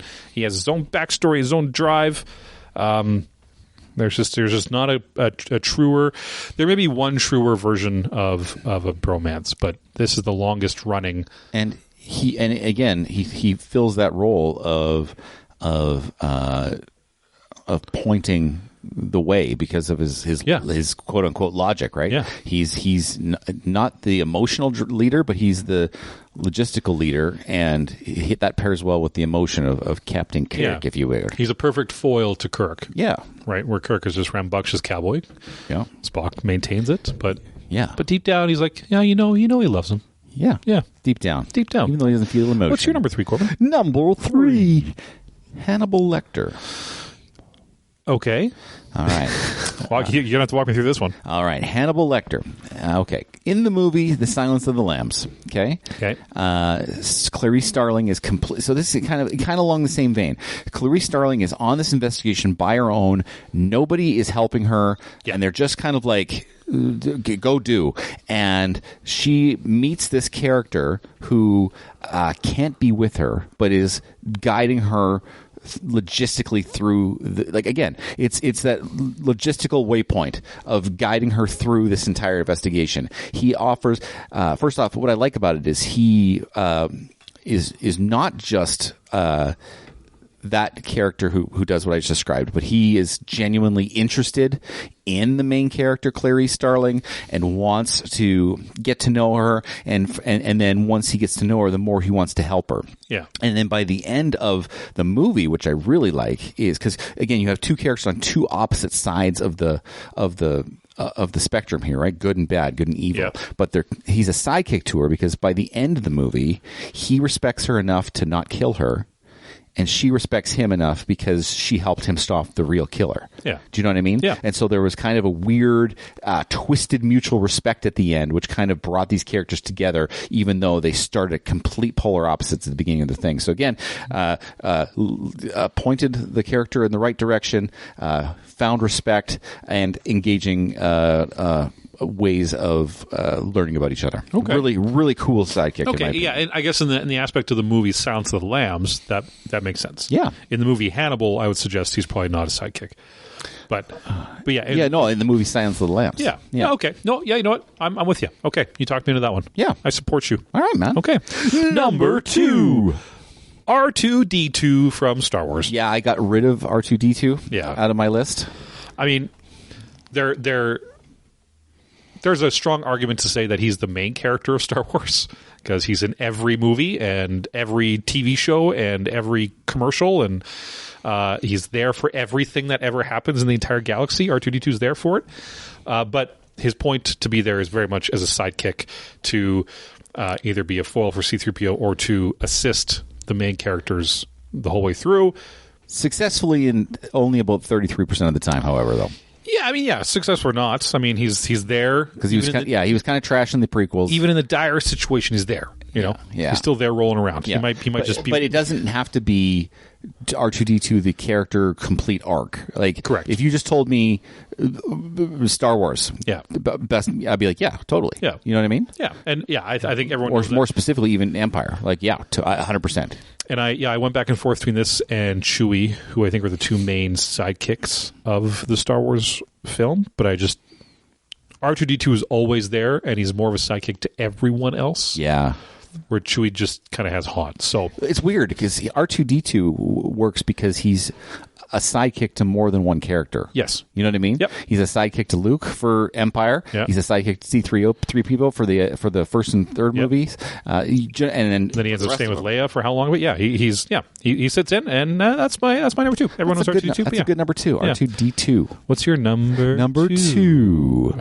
Harry Dunn. Harry Dunn. And by the look on your face, you're like, who the fuck is Harry Dunn? Well, he is a little character that helps Lloyd Christmas.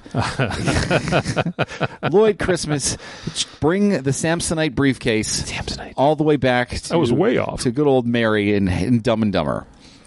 Again, I like comedic sidekicks. Yeah. Comedic sidekicks interest me, and he's definitely not the main character. The story's definitely not about him. Okay, it's definitely about the arc of getting Lloyd and Mary together, and hopefully getting. So he's just kind of there along for the ride. Everything that Lloyd Christmas does is to serve himself, yes, and not the side character. And then all you get from Harry Dunn is just comedic gold the entire way through the movie. I just find it to be just one of the best comedic sidekicks ever.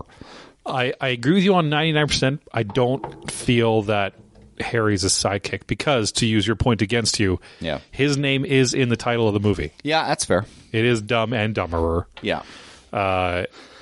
So you're right. The main plot of the story focuses around Lloyd. Yeah. But Harry does have his own couple subplots, and I mean, I'll barely give it to you, but I think again, you're treading water, my friend. I'm dancing, treading right around this dancing line a little bit on but too much of the dance floor. Yeah.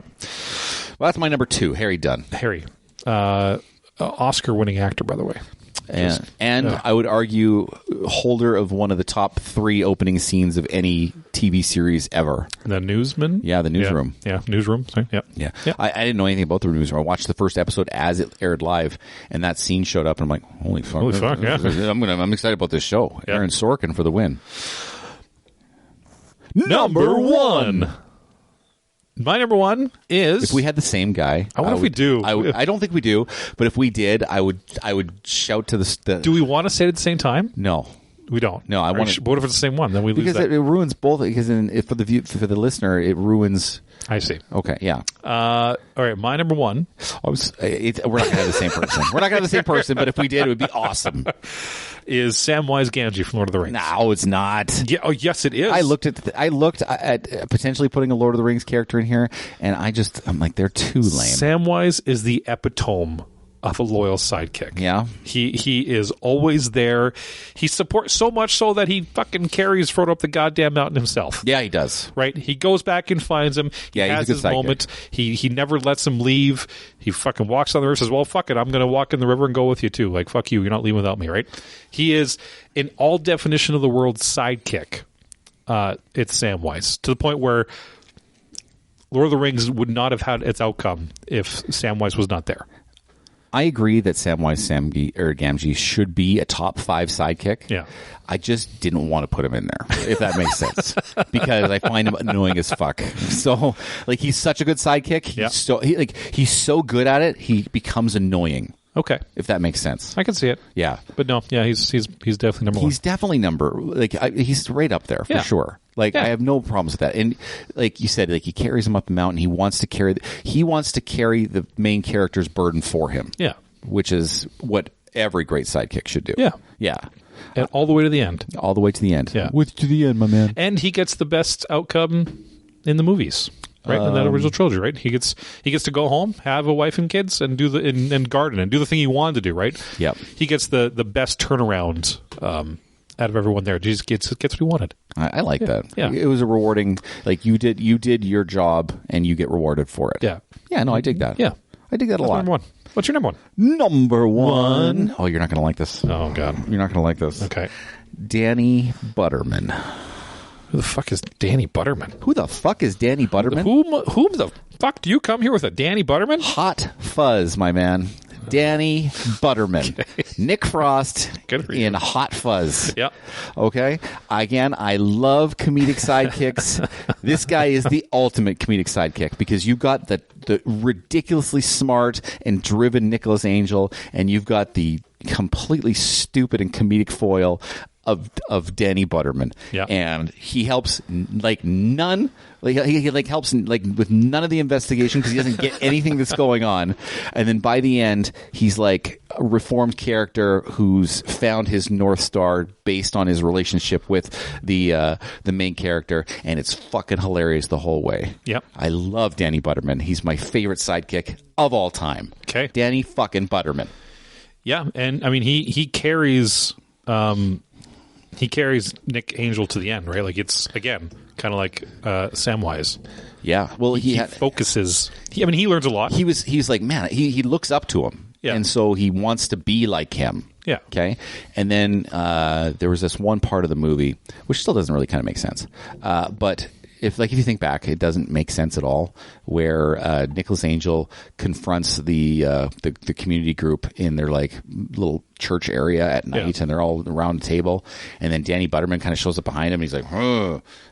But he didn't understand after the scene after that. He didn't understand why they were bad. He didn't believe him still. I'm like, well, why'd you do this whole thing where you took him away? It doesn't make any sense. But other than that, but during that scene, he does a little a catch-up gag, and he's like, and it's like, okay, he's finally using his brains. And then by the end, he's like, fuck yeah, we're going in, guns blazing, Bad Boys 2, here it comes. Yeah. Love Danny Butterman.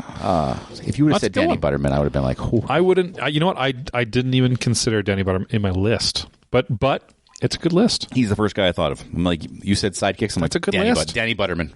That's a good list, my friend. Yeah. Congratulations on having a successful top 5 list. Well done. Let us know how you guys like the top 5 change. Yeah. We're going to carry on with it. Let us know. Reach out. Yes. Reach out to us. Hey, listen, something happened. Oh. While we were gone.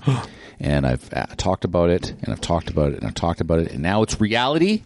No. Yes. No. So there were so many leaks there was a lot that leaks. Nintendo was forced to come out with their own trailer for the Switch 2. The Switch 2 has been announced. A completely silent trailer, no words whatsoever. But they Nintendo. just shown a variety of visual leaks for the Switch 2. Now, did you remember what our guesses for the Switch 2 were? Yeah. Let's see how many we were correct with. Okay, so one thing I wanted was backwards compatibility. Correct. Check. It can play all the Nintendo Switch games using the cartridge. Not all of them, because some things are restricted. Like if you did Nintendo Labo, for instance, those are dependent on the size of the controllers and the consoles. Right. Same with Ring Fit Adventure. So there's an asterisk saying the games that nobody played anyway. Yeah, well, lots of people played those games, but they don't support all the games, which is obvious. But it says both cartridge and digital games. Okay. Backwards compatible. Okay. Check. Okay. Number 2, bigger. It is bigger. I wanted bigger buttons because I find the Nintendo Switch buttons very small. Yeah. So I wanted bigger buttons, bigger console. check. Bigger console. It hasn't released hard specifications on the size, but you can see if you watch the little Nintendo trailer on the website, it makes a point of showing the size change and difference. The rumor is 8 to 8.4 inches about big. Yeah. So a bit bulkier for portable, but closer to... I would still put it a little bit bigger than like a Steam Deck. Yes. I believe what I said in the back was more back then was more comfortable. Yeah. Okay. And some of the contours on the back confirmed to me anyway on the back of what the new Joy-Cons look like. It's going to be a little bit more easier. Comfortable. Yeah.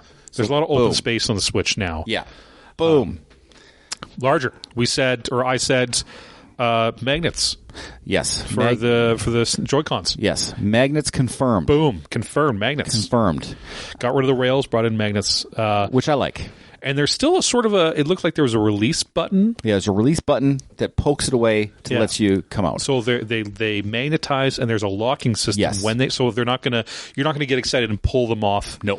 For the magnets. So there's still a release button. Yeah. But there's no more slide breaky plastic bullshit. They just click on. And I didn't hear a whole lot of people, like from all the people I talked to and all the people who own Nintendo Switches, I never heard of anyone breaking a Joy-Con off the rails. I have a couple of people broken them. I also just didn't like it. I just thought it was missing. It felt like a magnet situation. It felt like it should be a magnet situation. It felt like from the beginning, this needs to be a magnet. One of the things they did reveal that I forgot that I actually wanted, so I didn't say it in the video. A second USB port on the top of the console. USB-C. Because there's just one. Because there's only one on the other one, and it was at the bottom. And the problem was if you wanted to play it in tabletop mode, you couldn't plug it in while you were playing. Or you needed a stand that could do it. I had to buy something else. I had to buy a little Nintendo stand to put it in that had a little throughput for the power. Yeah. Which I thought was... But now you can go on top. Now I can go on top, and that's easier. And while we're talking about the stand... Yeah. It looks way better on the Switch too. Well, look at the stand. It looks better on the Switch too if you're comparing it to the original Switch. Yeah, but I still think the Switch OLED stand is pretty good. Well, that one I just have the original Switch myself. So, yeah. But that is nice because it's a full back stand now that can go to like almost 85 degrees. Yeah. So just a way more than just the crappy little original stand I had. Now I will say I don't care about raw performance as much as other people do. Not Nintendo. Not with Nintendo. No, not with Nintendo. Okay, yeah. But they did need to make it more powerful because games that were released at the end of the life cycle had a little bit of performance issues. One of the most foremost examples is, and I didn't play it, but I just saw it online, was The Legend of Zelda: Echoes of Wisdom. Yep. And you said your wife had played it, but she didn't see the performance issues. Correct. Okay, but other people reported it. When I played Luigi's Mansion 2 remake, I'm like, okay, like I could see a little stutter here. Okay. Yeah. And so we just needed a little bit. Oh, that was my stand. Mm-hmm. We just needed a little bit more performance. And so the rumor is that and with a bunch of leaks, so they haven't confirmed this, but it's going to have the power of a PS4 Pro, which is great. Which honestly for Nintendo Switch, I think that's enough. Well, here I'm going to say this about this particular rumor. Okay. This is why I don't like the current lineup of consoles. And when I'm talking about that, I mean PS5 and Xbox Series X. Yeah. Okay? They're not worth it anymore. Okay? I bought the PS5, and it's not worth it. And I'll tell you why. Okay? The jump in performance, or the jump from 4 Pro to 5, and I'm assuming the jump from Series 1 to Series X is still rather minimal. Yeah. They put on the box on the PS5 8K, 160 frames per second or 120 frames per second, all this stuff. No games do that. Correct. Okay? So that's one thing. Yeah. And they don't do it, and none of the developers develop for it. No. Okay? So so the only thing you're really getting is this ray tracing performance that I don't give a fuck about. I mean, ray tracing done well can do a lot of heavy lifting. It's like 3D when I go watch a movie in 3D at the theaters. Yeah. I forget about it about 10 minutes into the movie. Yeah. Okay, that's what ray tracing is to me. You will forget it until you play a few games with it, and then if you go play a game without it, you'll notice a difference. And I don't think I will, because I've done that and I haven't noticed. It's something that I just don't care about. And not many developers use it well, because like you said, they can put whatever they want in the box. They can have 8K, they could have 8 fucking triple perform, blah blah blah. But the software has never been there. The software has never met up, but that's one thing Nintendo does well, is that it builds its system. It doesn't shoot for the moon, but it builds it to be perfectly adaptable to the software it's putting out today, so that they're skipping all of the bullshit bugs that people are trying to make for these high-end, fancy FPS, blah, blah, blah, whatever. But the software just can't, even using like Unreal Engine 5, they can't hit it. I've got like 3 points I want to make. Number one, to your point there, I can think of only one time when the refinement of Nintendo games didn't come through in the final release product. Of which game? And that was Pokemon Scarlet and Violet. They had to do a day one patch to be like, okay, we fucked up. Yeah. Okay. That's like every PlayStation and Xbox game. All of them. Every game that's nothing released. is released is not good. So first off, there's no polish on any of these games. Yeah. That's my first point, which I don't like. So this is the argument I'm trying to make, is that PS5 and Xbox is not worth it. Yeah. Okay? Yeah, I get it. In compared to getting a Switch, because you know I'm a Switch cunt. Yep. Right? Okay, so number 2, the software, okay, for AAA titles. Okay, and I'm talking about specifically for AAA titles. The software for AAA titles takes so long to develop and costs so much to develop that these studios are, if they don't sell like 100 million games, the studio goes out of business. They're losing money. And you don't get another version of that game from that studio or something else from that studio. Correct. Okay. The other point I want to make, it costs so much and it takes so long to develop. Me and you're kind of a gamer where you play everything. Okay. You play a lot of everything. I'm the UN of gamers. Okay. You're the UN of gamers. You want to play a lot of stuff. You're a high volume guy, put it that way. Yep. I'm not a high volume guy. I know what I like and I know what I don't like. Okay. And so the stuff that I like, so like a Resident Evil, for example, okay? They make a Resident Evil 9 or Resident Evil 8. Yeah. It takes so long to develop that I get it, but it takes so long to develop the next one, it's going to be on the PS6. Yes. Okay, so the value of the games that I like aren't I'm not getting the value for the console that I bought, because I'm not getting the game saturation that I think I need to justify the purchase and to justify even owning one in the first place. And a lot of those problems come down to the management of the production company. Yeah. Like Nintendo is so locked in to its goals and its vision that it avoids a lot of those problems that these other companies that are so much more based on the price and making their money back, that they come into those problems inevitably. Hence, live service games we talked about earlier. But Nintendo is so locked in on their development and what they want and how they do things that you just see it way less with Nintendo games. I would argue even that Nintendo knows how to set a budget for a game. And stick to it. Whereas these other studios don't know how it's going to go, don't have a budget. They go over budget. Nintendo can sell 15 million games or even 1 million games and make a profit on something. Yeah.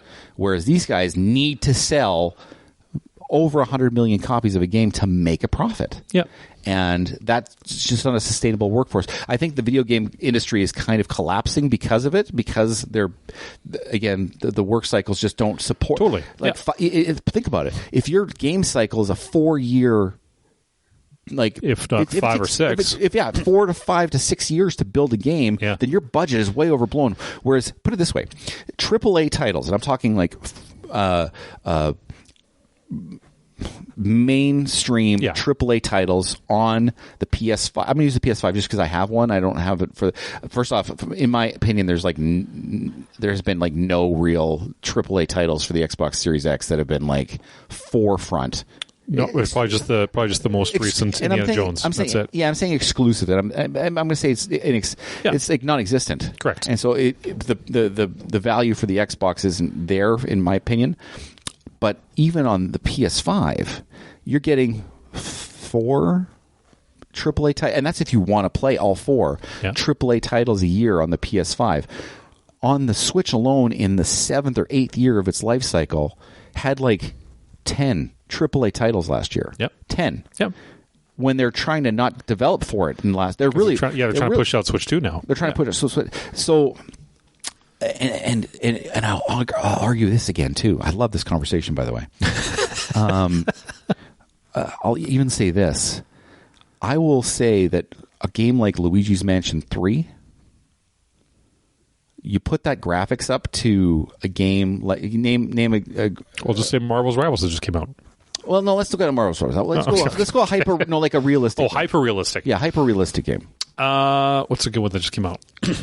You know what? Let's say like what GTA 6 will be when it comes out. Okay, well let's pick one that's existing right now because you've seen it. Like what it is. Like Indiana Jones. Like Wu-Kang. Have you played the Wu-Kang Black thing or whatever? That one? No, but I'm aware of it. Okay, Indiana Jones. Yeah, Indiana Jones. Just came out. It looks great. Yeah. You put those 2 games side by side, people are still going to be impressed with how good Luigi's Mansion looks. Yeah. They took a character, like a game that has a cartoony artistic style, but it looks amazing. And they did that on the Switch. Yeah. And these development times are not that long on the Switch. They sell good, like these Assassin's Creed games and that kind of thing with like you said, life-esque, graphics. But man, it again, it doesn't really matter because you can have a Luigi's Mansion, you can have the Marvel's Rivals, you can have a cartoonish atmosphere or Metaphor Refantasia that I just put 57 hours in.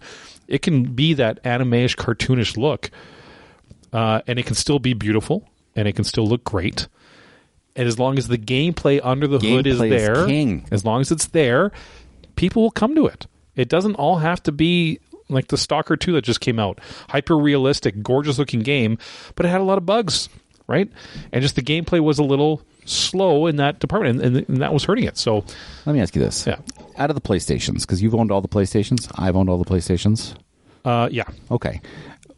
And I'm not saying what's sold the best. I'm saying which PlayStation generation was the best for games? PlayStation 4. Okay, for me it was PlayStation 3. Okay? Yeah. And to give you an example, Uncharted came out on the PlayStation 3. Yes. Uncharted 2 came out on the PlayStation 3. Yeah. Uncharted 3 came out on the PlayStation 3. And PlayStation 4. No, number 4 came out on the PlayStation 4. The first 3 came out on the PlayStation 3. Yeah. Those games looked amazing. Okay. And they played amazing. And they still look great. Yeah. But so my question is, why are studios going crazy with these development times when they can do something that looks as good as Uncharted 1, 2, and 3, cut down their development time, cut down their costs, and just put out a good game? I don't get it. It is the biggest problem in the gaming industry today is that it is no longer made for an artistic reason. They're made to make money because hedge funds and these corporate businesses have bought so much of the gaming industry that they don't give a fuck about the art. They simply give a fuck about the dollar sign. But we're arguing, you're kind of arguing against my point a little bit in that what I'm saying is, you're arguing for me. Yeah. What I'm saying is, the development time wasn't that long on those 3 games, and they still looked amazing. So the corporate people, they should want to support those games instead of the ones that are currently being put out, is what I'm saying. But because those ones have inflated budgets. Because yes, and they're doing the inflated budgets to get the. I'm doing like an inch sign with my fingers. But they're not doing it. More graphics. They're not doing it to get a budget for the game. That's not what they want anymore, right? That's fine. That Luigi's Mansion 3 makes Nintendo a lot of money. But it's not enough. They want the Call of Duty. They want the old Halo. They want the game that makes so much fucking money that all other forms of media made in the United States combined still don't touch how much Call of Duty makes. That's the kind of money they want to make. So they will take. They don't give a fuck. They will take 7, 9, 10 shitty games, but as long as they do 15 attempts at a Call of Duty and one of them sticks, they've won. and they can give a fuck with the rest of them. And I don't think they have one. Well, they don't. Yeah, none of them are hitting it. Like Call of Duty is Call of Duty, and there are some like the Fortnites. There are games that find that niche that make an unbelievable amount of money for these companies. You have the one-offs like The Witcher 3 or Cyberpunk 2077, where it's a smaller company owned by itself, or Baldur's Gate 3. A company is so entwined, but that's a company that's doing it for the art and makes a great game that for the art, and people come to it because it's a great game and they make a lot of money. But all of these companies, for the vast majority of them, especially in the States, that make games, it is simply owned by hedge funds, and they don't give a shit about the quality of the game. They don't care. All they want is the next Call of Duty, the next Fortnite, that is going to make them $100 billion a year. That's all they want. But okay, so here's my. I don't understand that logic, and the reason why is because it's like death by a thousand cuts. Put it this way, and I'll go in this term. Switch games, okay? Yep. Like I said, you can sell 1 million copies of a Switch game and be super profitable. Okay, and so you pump out all these great again, they're pumping out so many AAA games that sell great. Like Brothership, this just came out. Mario and Luigi Brothership didn't sell great, but they still made money on it. Do you know what I mean? Yep. And so what I'm saying is, why would you not say, okay, just go bam, bam, bam, bam, pump out stuff? Like, put it this way,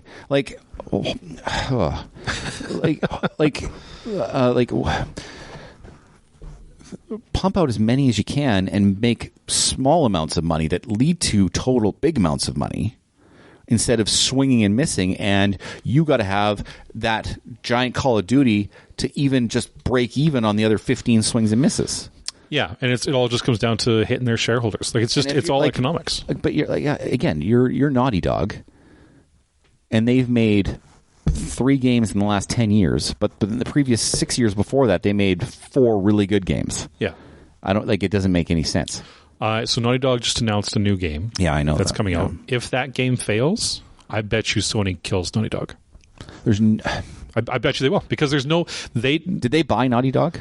Sony's always owned Naughty Dog. Okay, it's been one of their games for back in the Uncharted days, but they do not give a shit about the history, because if the next game, because especially for a game like Naughty Dog, where they're so focused on single player narrative games, which most people like, but they take forever to make and they cost a fuck ton of money.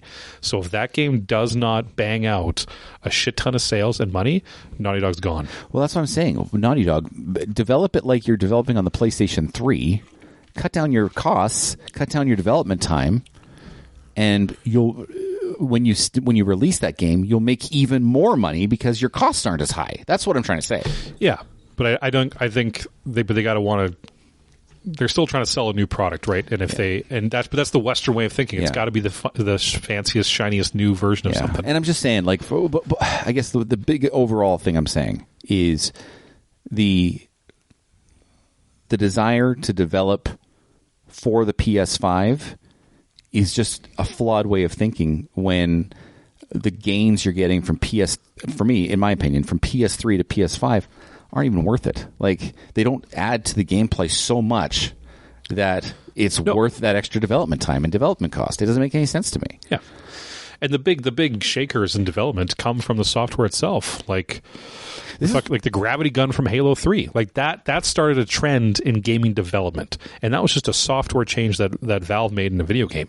Not the hardware that lets you do 8K, right? Yeah. This is why I think I honestly think the PlayStation is going to die an ugly death in the next 10 years. I think there's a shelf life to console gaming, because the Microsoft has already said we're going to develop more for the Switch. Yeah, and you get it on the Switch, more people are going to see it. I don't care what anyone says, because the Switch is going to sell way more consoles. Switch 2 is selling way more. It's going to be more hands. Yes, right. So again, develop down, don't develop up. Get your game on as many platforms as possible, and you're going to be more successful. And Microsoft knew that, right? That's why they made the Series S. Yeah, they made a cheaper, easier to sell console. Yeah, that will do less for that exact reason, right? Mm-hmm. Microsoft's trying. There's always going to be a market for the fanciest, biggest thing. I think that's more of a PC market, but you're right. I think in 15, 20 years, will there be consoles anymore? I don't know. I think there'll be Nintendo consoles. I really do. I think Nintendo. I agree. I think Nintendo's going to be the Nintendo will always be survivor. around. Yeah, Nintendo, but will Microsoft be making one? I don't know. Listen, the PS5, in my opinion, has been a failure. That's and I can't say for certain on the Xbox, but I think the PS5 has been the a failure. PS5 is double sales of the Xbox. Yeah. And I still think it's a failure. Yeah. Because I'm not again. The last game I played on the PS5 was Resident Evil 4 remake that came out last year. Yeah, like in April. Yeah, like that's the last time I played a PS5 game. Like I'm just out. Other than like small indie companies like the Contra game that came out or the Shredder's Revenge. Yeah, it's definitely the age of indies for sure. But yeah, I'm with you. It's definitely not going to be forever unless things radically change for the console worlds. Yeah. That's good. That's a good job. I'm excited. Except for the Switch 2. Switch 2. Switch 2. we got ourselves on a tangent there. 2 USB-C ports. We talked about that. Yep. You can do both physical and digital, which of course you can. I mean, it's always going to be there. Larger screen, extra USB-C. They kind of quasi-released a game, said there's going to be a release game for it in that trailer. So Mario Kart 9. Yep. So there hasn't been a new Mario Kart game because Mario Kart 8 is actually a Wii U game. Yeah, for a while. Yeah, so it's been there hasn't been a new Mario Kart in like 3 presidential cycles. So that's a true story. Yeah. And so they can make they're making Mario Kart 9. And so they know that's going to sell like hotcakes. The rumor about that game is that there's what they saw in that trailer is that there's 24 racing slots. And so they might make it available that you can actually race up to 24 people against each other, which I think is the way to go if you're looking at a new Mario Kart game. Yeah, especially they're going to have way more Bluetooth, Wi-Fi, internet availability on this, I bet. So, and there's still a headphone jack in it. Yes, there is. Thank Christ. Well, and so here's my problem. I don't even know like if I'm able to use Bluetooth headphones with my Switch currently. Yep. Yep. Okay. I've used them for mine. I never tried before. Yeah. But still got to have the option. Yeah. You still got to have the headphone jack option. Yeah. So I'm glad it's in there because a lot of the new hardware developers aren't putting it in. Honestly, I was really on the fence to seeing if I would be excited by it, but I've enjoyed what I've seen. Yeah. So I might buy it day one. I don't know. We'll see. We'll see where I end up going. So my only thing, I might let you buy it and then tell me what you think. Yeah. Well, here's the thing. I might even wait for the reviews to come out because I got the budget put aside to buy it. Yeah. Okay. I got $500 put aside. I don't think it's gonna be more than $500 Canadian dollars. Okay. Okay. So I got the budget put aside. My issue, and I'm not even sure if it's an issue, and I'll tell you why. But are they going to release it with an LCD screen, or is this an OLED? It'll have to be an OLED. Well, we think that, but this is Nintendo, right? So this might be an LCD screen, okay? And the reason why I think that is because how big the bezels are in that first reveal trailer. Yeah. Okay. Whereas so the first screen on the original Switch, the bezels were quite big, and then the bezels disappeared with the Switch OLED. Okay. Right. Yeah. The bezels look pretty big on this still. Okay. So I'm like, is this an LCD screen? And if it's not, then I'm like, I might wait for an OLED version because they're going to develop games for both consoles. Like whatever games they're going to release, like the big console seller is going to be Metroid Prime 4 that comes out. Right? Everyone's excited for Metroid Prime 4. Yeah. That's going to be a Switch 2 launch title for sure. But they're still going to put it on the Switch because why would you not put it in the hands of 155 million user base already? Totally. You know what I mean? Yeah. So I might sit and wait until I get reviews on it and see if it's good. But then conversely, my other argument is I have the PlayStation Portal. Do you have the PlayStation Portal? No, I didn't pay for it. Yeah, so I got the PlayStation Portal, and that's an LCD screen, and it looks amazing. So sometimes LCD screens, if they're quality, can look really, really good. But if you want more power efficiency and you've got to power up your Switch, OLED is the way to go. Easier battery life. Yeah, that's what I mean. It's the efficiency, right? Yeah, that's which I think especially for the handheld, like I think Nintendo's much more appreciative on the assist to the handheld, like battery life and that kind of and heat, rather than pure power. Give me a percentage in the history of your Switch. Percentage of the time you play it docked versus handheld. Oh, like 94% handheld. Yeah, and me too. I'm like 95% handheld, 5% docked. Yeah. I just love playing handheld. So that's why they have to take advantage of all these little things to make it the the bomb. I'm loving it. It looks good. I like the color accents. I like the way it looks. And everyone's like, oh, it looks like a PC handheld. I'm like, bitch, PC handhelds are the ones that looked like the Switch, the original Switch. They copied from that. So shut up. Stupid. I hate detractors. Don't you hate that? Well, when we get something good, no matter what it is, and people just bitch for the sake of bitching. Why do you care? Why do you care, people? Why do you care? You guys can become empathetic. Don't fucking buy it if you don't like it. Yeah, and you know you're going to buy it. Move the fuck on. Because you're a cunt, and you're going to buy it. And you're going to do it anyway. You're going to do it anyway. So move the fuck on. Oh. God, I hate it. I'm excited for it, and I'm glad we can bring it up there and talk about... yeah. I got an entry for the apathy appendix, my good friend. Let's do our apathy appendix. This might be an unpopular one. We might get it canceled. Might get us canceled? Yeah. Okay. It might not share the views of the corporation. Listen, apathy. I was in the car the other day. I was listening to the 90s channel, and Shaggy came on. Doorway. Yeah, something like that. Is that what it was? That's the one where he's banging on the door, right? Where there's sexual door banging? Shaggy? Yeah, one of those. Me on the can. It wasn't me. That one, right? Yeah. Okay, I'm not crazy. Yeah. Okay, here's the thing. Okay, have you heard Shaggy talk in real life? IRL? No. He talks like me and you. Okay. That's depressing. So, apathy appendix, I am putting officially reggae music on the apathy appendix. And for the main reason is... Because, for instance, in that song, it's like it has the accentual singer. You caught me on the can. Yeah. It wasn't me, right? Yeah. But then the main verse comes on, and it's Shaggy. Yeah. And so and you don't understand a fucking word he says. He's hard into it. Yeah. So I'm putting reggae music on the apathy appendix because I don't understand a fucking word you're saying. I'm out. And so he's doing an accent because he doesn't have an accent talking. He doesn't talk like that. Okay. He has no accent. You should, I swear to God, listen to Shaggy talk. He talks like some dude. Snow. Remember Snow? No. He didn't talk like that. No. He's from Toronto. He doesn't talk like that. And he's a white guy. What about Adele to flip the coin? What about Adele? Because she can sing like that, and she talks like a goblin under a bridge. Right? She has that beautiful voice. Yeah. And then Scathal, and then you go talk to her, she's like, "Oi, what you got the bogey to the pumpkin, and you're like, "Oh God." Yeah, but I'm not putting her music on the apathy appendix because the music I can understand. It's great. Yeah. I don't give a shit what she says. Yeah, in we real don't have to life, talk to her, thankfully. Right? But reggae music, I don't understand what you're saying. Not just Shaggy, but reggae music. Reggae music. Apathy appendix. Yeah. Yeah. You know what? I mean, I don't listen to it enough to really have. I think a lot of Bob Marley fans are going to be upset with us.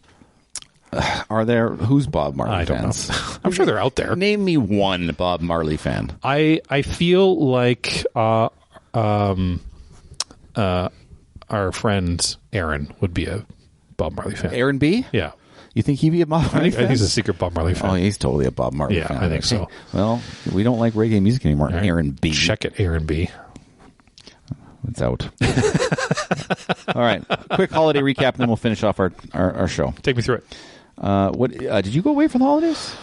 So, no, Christmas. I forget what you did. No, I did nothing for Christmas, and it was delightful. How many? It was the week of just the wife and I. A little bit of working in between, but it was great. No running around, no crazy family events back to back, not having to go do dinners here, dinners there. We just had our time. What did you make for dinner for you guys? That's a great question. What did we do? Like, do you make a turkey for you two?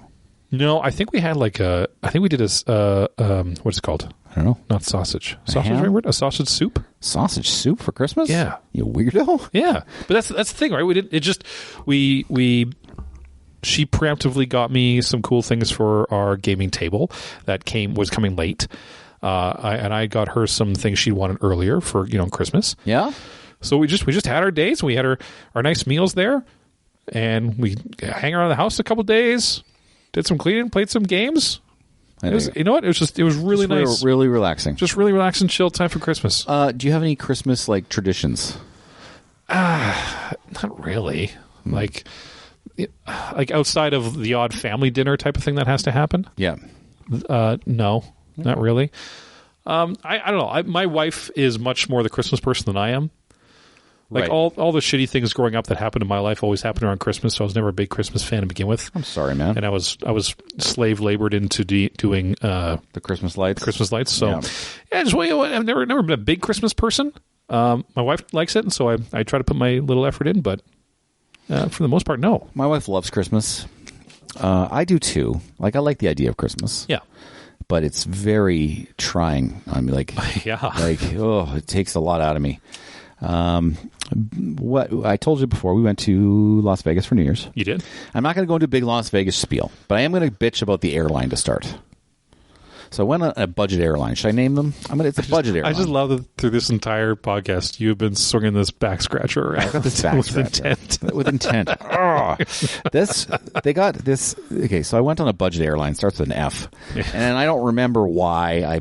Just pay the extra. Okay, first off, just pay the extra money to get on a better airline. So this is what they did. Okay? Yeah. So you go there, you stand in line. Okay? First off, I had to go to the international airport a couple hours away from me, and they're like, you got to go to customs. Yeah. Arrive 2 hours before your flight at least, right? Yeah. Bullshit. Okay. Yeah. They don't open their counters until 2 hours. Yeah. So you're like, holy fuck, guys, can you come 3 hours ahead of time? Yeah, not at all. No, 2 hours exactly they opened before, and they don't have a whole lot of flights, so there was no other flights that were booking, just ours. So we're told to be there 2 hours ahead of time. They don't even open their counters until 2 hours ahead of time. So first off, fuck you. Yep. Okay? Yep. Second off, you get up to the and then they slow the whole process down because every check-in person, because it's a budget airline, they want to make as much money as possible with their budget airline. Yeah. And so they've got the bag racks. So you have to fit in your backpack, your personal item, and your carry-on into the racks, and they make every person who's checking in do it. You have to do it. You have to do it, and they show it, and they look at you, and they do it. And so it slows the process down ridiculously, okay? Then I show them my boarding pass. I've checked in online. Okay? I've checked in online the day before. Yeah. What is the point of checking in online the day before if it doesn't let me check in? Yeah, you don't have to do the boarding pass. No. So check in. They want to look at my check-in confirmation, even though I've already done it, and my passport once. Okay? Okay. Get through customs. Customs was the easiest part. It was like 10 seconds. Okay. By the way, U.S. Customs at this international airport, they don't give a fuck anymore. No one gives a fuck. Just come on through. Yeah. We don't We did the same thing. Yeah. Come on through. Sure. We don't care. Okay. Second, I get to the gate. First off, and then they're late, of course. Yeah. So the flight's late. And so then I get to the gate. What do? Check it again. There's a lady at the front of the line, checks the boarding pass, checks the check-in thing. Again. Yeah. I get to the front of the line. Guess what they want to do? Check it again? Check it again. Jesus. Boarding pass and my check-in confirmation at the front of the line. Then I get through the line. I walk towards the little tube to get to the airport. Okay? Person at the front of the plane. Guess what they're doing? Checking again. They check it again. They check it again. Okay? So they're doing this, and so there's a long line in the tube. Yeah. So it's already taking forever. Okay? I get into my seat, which is the exit row. Good. Guess what they do? They come over and check it again? They check it again. This is 5 times they've checked my boarding pass and passport. And I'm just like, what in the actual fuck? Who is getting past this that we need to check it 5 fucking times? Yeah. Like what? What evil monster gets through all of this? I wish this was hyperbole.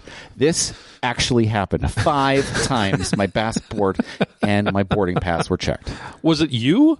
Like, were they just like, this guy does not belong Dallas, here? everybody that was coming on the plane, everybody.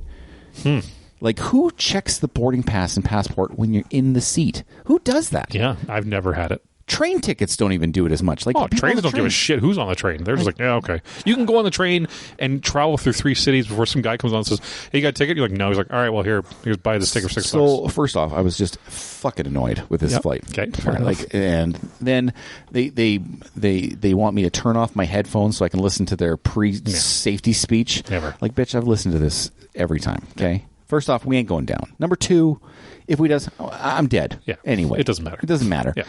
So I'm like, I gotta cancel my shit to listen to your shit, and your shit's terrible.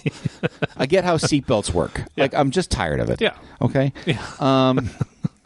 Jeez, I'm so frustrated. Anyway, so I get out of Vegas, and we're late, so boo. So I had free play. Remember what free play was when I told you? So I got $185 worth of free play. The rub is you have to run, so you go put your card in, and then it says you got $185 worth of free play on this machine. And so the idea is you have to run $185 worth of time through the machine, or of money through the machine, and then whatever's left over, you get to keep. Right. Okay? So I'm like, well, I'm smart. I'm not going to play a slot machine. I'm going to play a video poker machine. It has the smallest variance. Jacks are better. Boom. Okay. Smallest variance, most return. Okay? Pays double on 2 pair. Okay, that's great. Easy. Okay? So I went to a bar top, and we ordered 2 drinks. They're like, well, we can only comp one of your drinks. And I'm like, fine. And I ordered a bullet. What did I order? A bullet old-fashioned, and Dallas ordered some martini bullshit. Delicious, yeah. Okay? So they comped the martini. They charged me $27 US for my bullet old-fashioned. 27. There is not a single restaurant that I went to that charged $27. Holy shit. Are you bored of this story yet? Nope. Okay. Anyway, ran $185 through the machine, so that's 37 spins, okay, at $5 a spin, and I ended up with $180. Oh. Yeah, I had really good return. So I was up $180 minus the $27 drink that I had. $27, So I was already winning, right? Okay, that's good. Had some great meals. Went to a Korean place, a Korean street food place, which was amazing. A Korean LA type street food place. Fantastic. Went to a steakhouse. It was supposed to be our super nice meal for New Year's Day, and they talk about the steaks, and this steak was $100, Tanner. Eek. $100 American dollars, and it was American Wagyu, and it was a 16-ounce New York strip, bone in. Okay, so it should be the most delicious fucking thing you put in your mouth. Should be the most delicious thing. It was charred and awful. I sent it back, and they brought me another steak, and it was awful. It didn't taste like anything. It was the worst steak I've ever had ever. Really? Yes, and that meal cost us a lot of money. How were you getting it cooked? Medium. Yeah, it shouldn't be fucked up in medium. I like medium, yeah. Yeah, it shouldn't be fucked up in medium. Yeah, no, the cook was fine. Just didn't taste like anything. It tasted like a terrible steak. Really? Yeah. Like I could have got that at like Outback Steakhouse. There's a reason people say our beef is good. They get better beef down there, though. This was American Wagyu beef. Apparently it sucks. This wasn't, or maybe just the cook sucked, or they didn't season it enough. I don't think it was seasoned. Like there was nothing on it. It was just bland. It was awful. I tried bone marrow for the first time, and the bone marrow didn't make the taste of the steak better. No. Yeah, so I tried that. I mentioned at the beginning, so me and Dallas have always toyed with oysters. You don't do shellfish, do you? And I've always hated oysters. And so I'm like, they got $5 a piece oysters on the menu. I'm like, tell me about the oysters. He's like, because I've never really liked them. He's like, oh, they're this and this. They're super fresh and burger. And I'm like, I don't have the guts to do it because I don't like oysters. And Dallas is like, I don't like oysters either. And so as an apology for the steak, they bring me a plate of oysters. Really? Yeah. And I'm like, oh, I guess we're doing this. And so these oysters were super fresh. Super didn't taste gross. Oh. Yeah. You liked them. I actually liked them. And you're sucking them off the shell. Like you're doing I put some cocktail sauce or some champagne mignonette on them, and I sucked them off the shell and chewed them. You don't just swallow them. You can chew them and eat them, and they were actually really pretty good. They were better than the steak. So you got a decent back end on that then. Yeah. Everything else at this restaurant, the ambiance was amazing. The steak was no good. Gambling. Let's talk about gambling, my good friend. And actually, before I go to gambling, so on the last day I was there, which was January 3rd, so I got the 200 beverage credit and the 185 free play. But then I went to another casino because my offers at the other casino reset for January. And they gave me, just for showing up, I didn't have to do anything else except show up, $70 food and beverage and $125 free bet. Okay. So I got to play a $125 blackjack hand, and I won. Nice. For free. Nice. So I'm up $125 plus the 70 that I did. So then we went for an awesome lunch. We bought extra because then we brought it back to the airport, and that was our meal for the airport and on the plane. Nice. It was awesome. It was fantastic. Very good. Yeah. Then I had some really good rolls. It was more expensive. Oh, we did New Year's on the Strip. What's that like? Let me tell you this. So New Year's on the Strip, they brought in all the city buses I've ever seen in my life.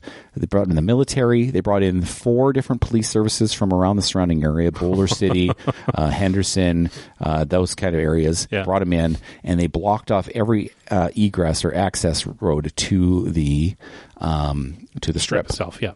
completely locked down. So we went to the very north or south end of the Strip because I didn't want to be in the middle of it because I don't like the idea of being trampled. Yeah. And fair. so, so we were kind of just free, and we're walking on the Strip. Because they blocked the actual road off, right? Yeah. So we're on the actual road. Yeah. And so we could see down the whole Strip, and there was 6 different casinos that put on fireworks at midnight. And it was a 10-minute fireworks show. Yeah. And it was synchronized. So everyone was putting off the same fireworks. Oh. And I got a video of it. It's really cool. That's cool. And you're in the middle of the Strip doing it, and then, But here's the problem. It's actually harder to get on the Strip than you think because all the sidewalks in Vegas have like borders on it. Yeah, you can't. So you have to kind of get weird places to even get on the Strip. They funnel you to a specific place, choke point, if you would. Yeah. But you can't use a lot of the walkways and stuff to get from casino to casino. So we went and did dinner at a different casino. We come out and all the ways we got there were all shut down.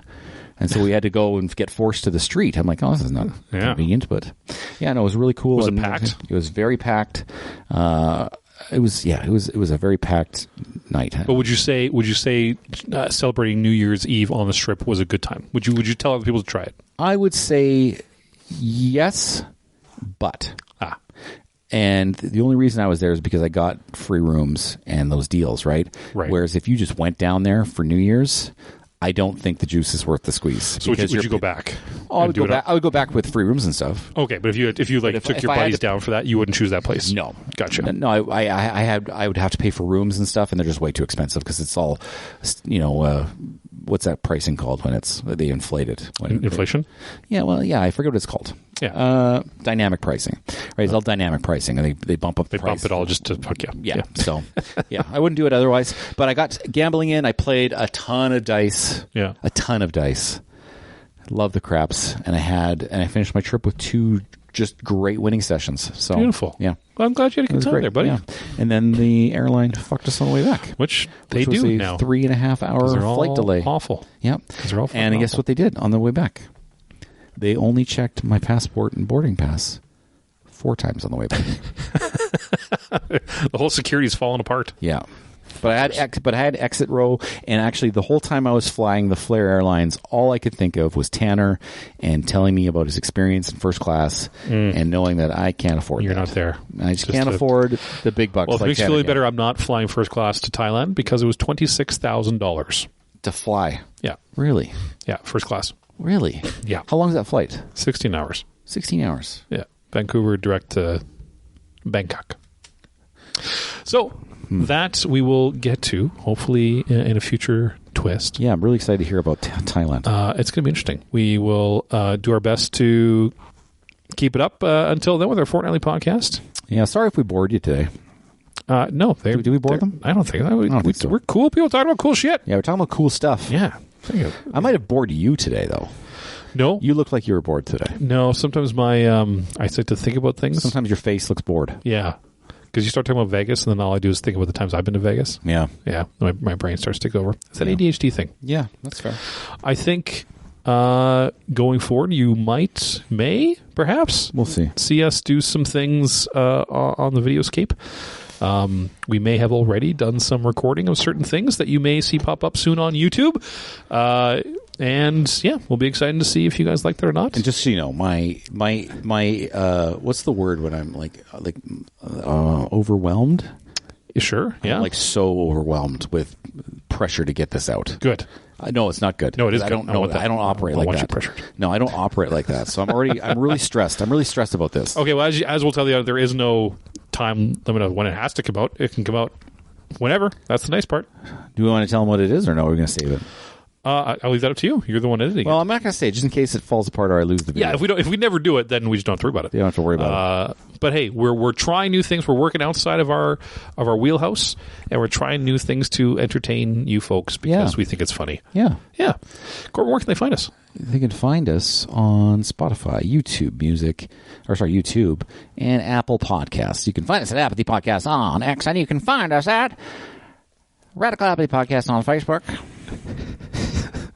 That's a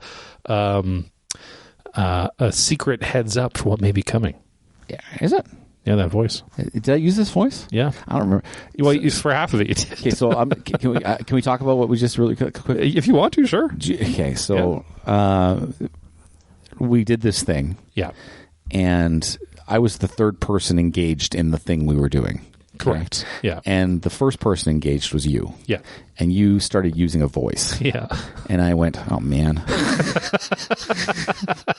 Okay? Yeah. And then the second person who was engaged started using a voice. Yes. And I went, oh, man.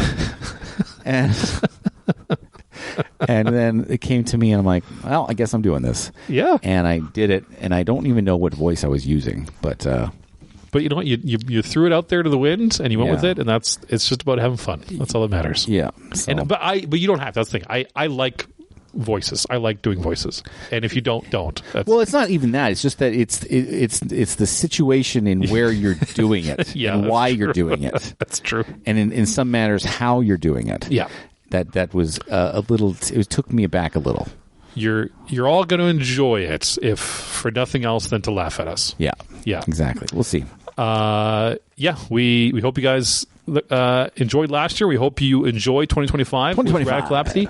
And we'll keep asking ourselves that one question, Corbyn. Why does it matter? I don't know. I don't either. All right. Bye, guys. Love you. Bye. Bye.